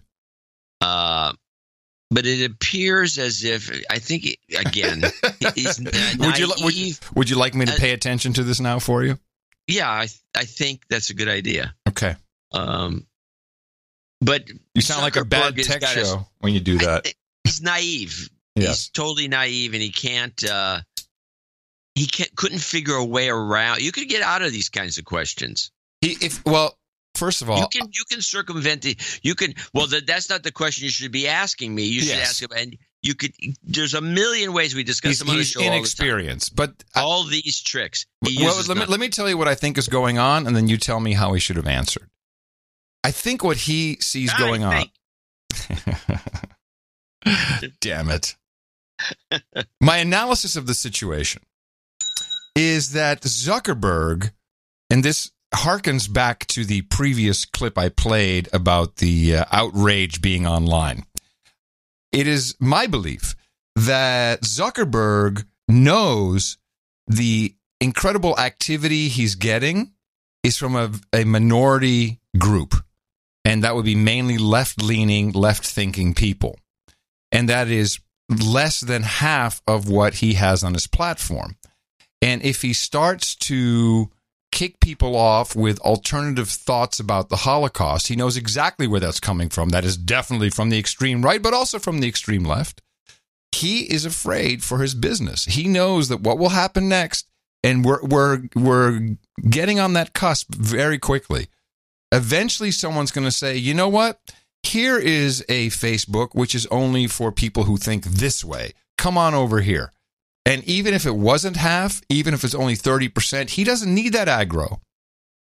So that's why I think he's couching it, because he knows they will leave. He sees the numbers. He's got insight to this. There's no other reason. He's a Jew. Just say, yeah, screw it. We can't have that. That's fake news. That fake news has been around for 40 years. No, 60 years. He could have said that. 80 years. Jesus. been a long time since I was he could have said a million different things to get out of that question. Well, what do you think? What do you think about my thesis, though? Oh, your thesis is the following. He looks at the numbers. He sees the potential for disaster, even though by my count in insider trading, he's already taken out, I think, $300 to $400 but it's not about him. Yeah, it's not about him personally. But this is his baby. You think that he's worried about that, and he's fumbling around trying to save the platform from interlopers. Yeah. It's as good a theory as any. I can't see any other reason. What you're trying to do is explain his stupidity. Yes. Not being able to handle the question. Yes. That's exactly what I'm trying to do. Why is he so stupid? Because he can't be stupid. He's got to be smart. But this is not, I agree with you, it's still not the way to handle it. Very odd. It's like Gates was the same way. They're both that way. They have issues. All right. I have a couple. I just have the Bernie and AOC. For some reason, Bernie Sanders goes to Kansas with this woman. With AOC? She hasn't even been elected yet, and she's already traipsing around. He's keeping her close. Okay. Well, I think she is his protege at this point. Bernie likes the dark young ones. Well, let's play these two clips and we'll be done. Sanders and New York Democratic candidate Alexandria Ocasio-Cortez, they were both in Kansas Friday, stumping for congressional candidate Jim Thompson. I want to play a bite for you from that.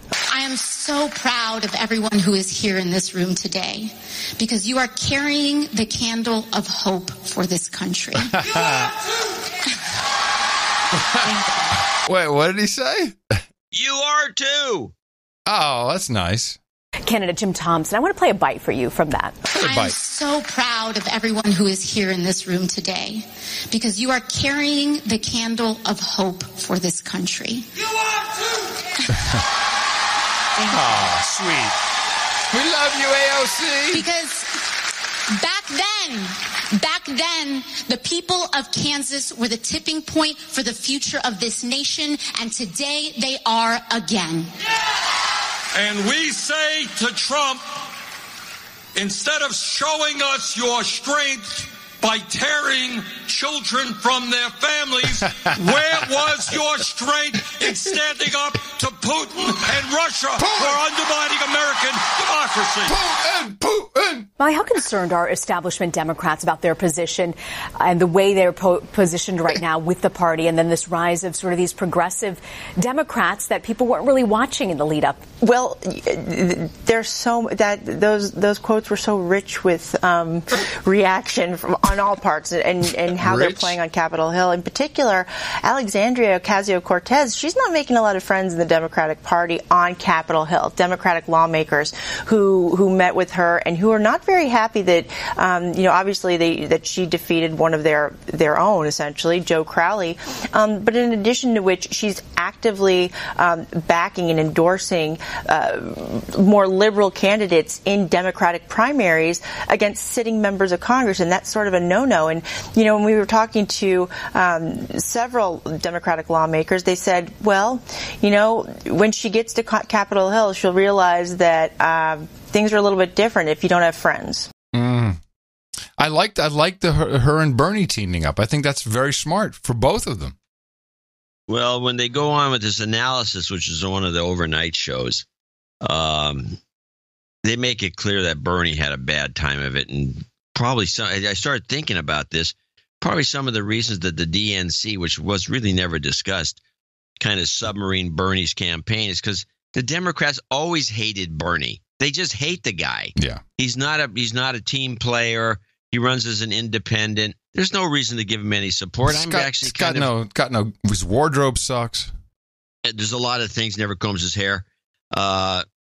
It seems as though maybe the thing blown out of proportion. The Bernie supporters were, the Democrats were glad to have a bunch of these kids get all worked up and maybe get into the campaign, but they didn't like Bernie. personally at all, but let's play part 2 and then we can finish. Senator Sanders, I want to ask you, because I know you've been active recently on this issue and concern you have about Russian election meddling. Vladimir Putin was invited to the White House this fall. The Secretary of State says the invitation has not yet been confirmed. Do you think it should be withdrawn? Look, the truth is it's hard to comment on anything that Trump says because he could change his mind tomorrow. But I will tell you that I was absolutely outraged by his behavior in Helsinki, where he really sold the American people out. And it makes me think that either Trump doesn't understand what Russia has done not only to our elections, but to cyber attacks against all parts of our infrastructure. Either he doesn't understand it, really, or perhaps he is being blackmailed by Russia because they may have compromising information about him. Really? Or perhaps also you have a president who really does have strong authoritarian tendencies, and maybe he admires the kind of government that Putin is running in Russia.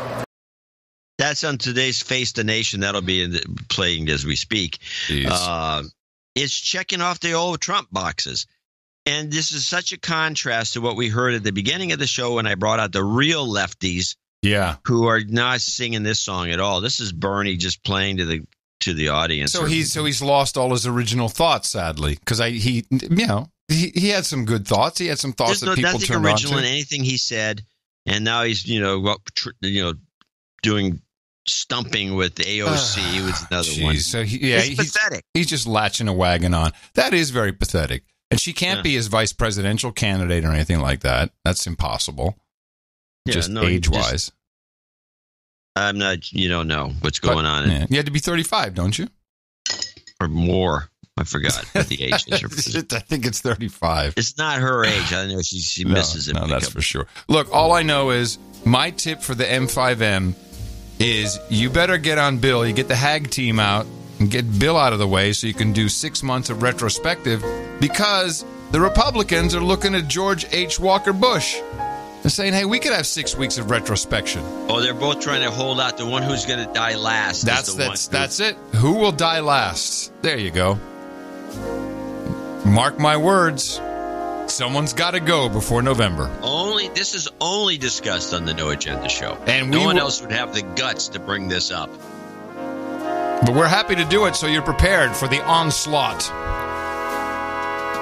And coming to you from downtown Austin, Texas, here in the capital of the Drone Star State, FEMA region number 6 on the governmental maps, in the 5x9 Cludio in the common law condo. In the morning, everybody, I'm Adam Curry. And from northern Silicon Valley, Dvorak.org/NA. I'm John C. Dvorak. We return on Sunday with another edition of the No Agenda Show. Until then, adios, mofos. Can I still get a taxi? Well, yeah, but we're returning on Thursday, not Sunday. Oh, what is it today? Sunday? So Thursday. I'm quitting this getting you a cab job. I'm confused. Donate to a No Agenda. They give us shows week after week. Donate to a No Agenda. It's a show that's really unique. Donate to a No Agenda. Listen to John and Adam speak. Donate to a No Agenda. Science is turning into a clique. It's got no note. Look at the squirrel mails. Let me just take a look. I'm not sure.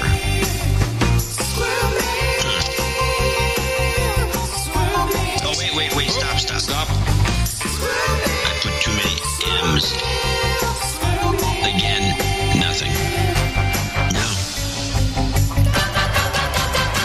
Still nothing.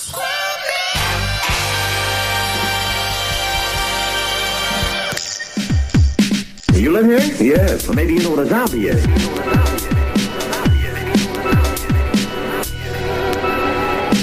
a person dies and is buried, it seems a certain voodoo priest who have the power to bring him back to life. Horrible. It's worse than horrible because a zombie has no will of his own. You see them sometimes. Following orders, not knowing what they do, not caring. You mean like Democrats?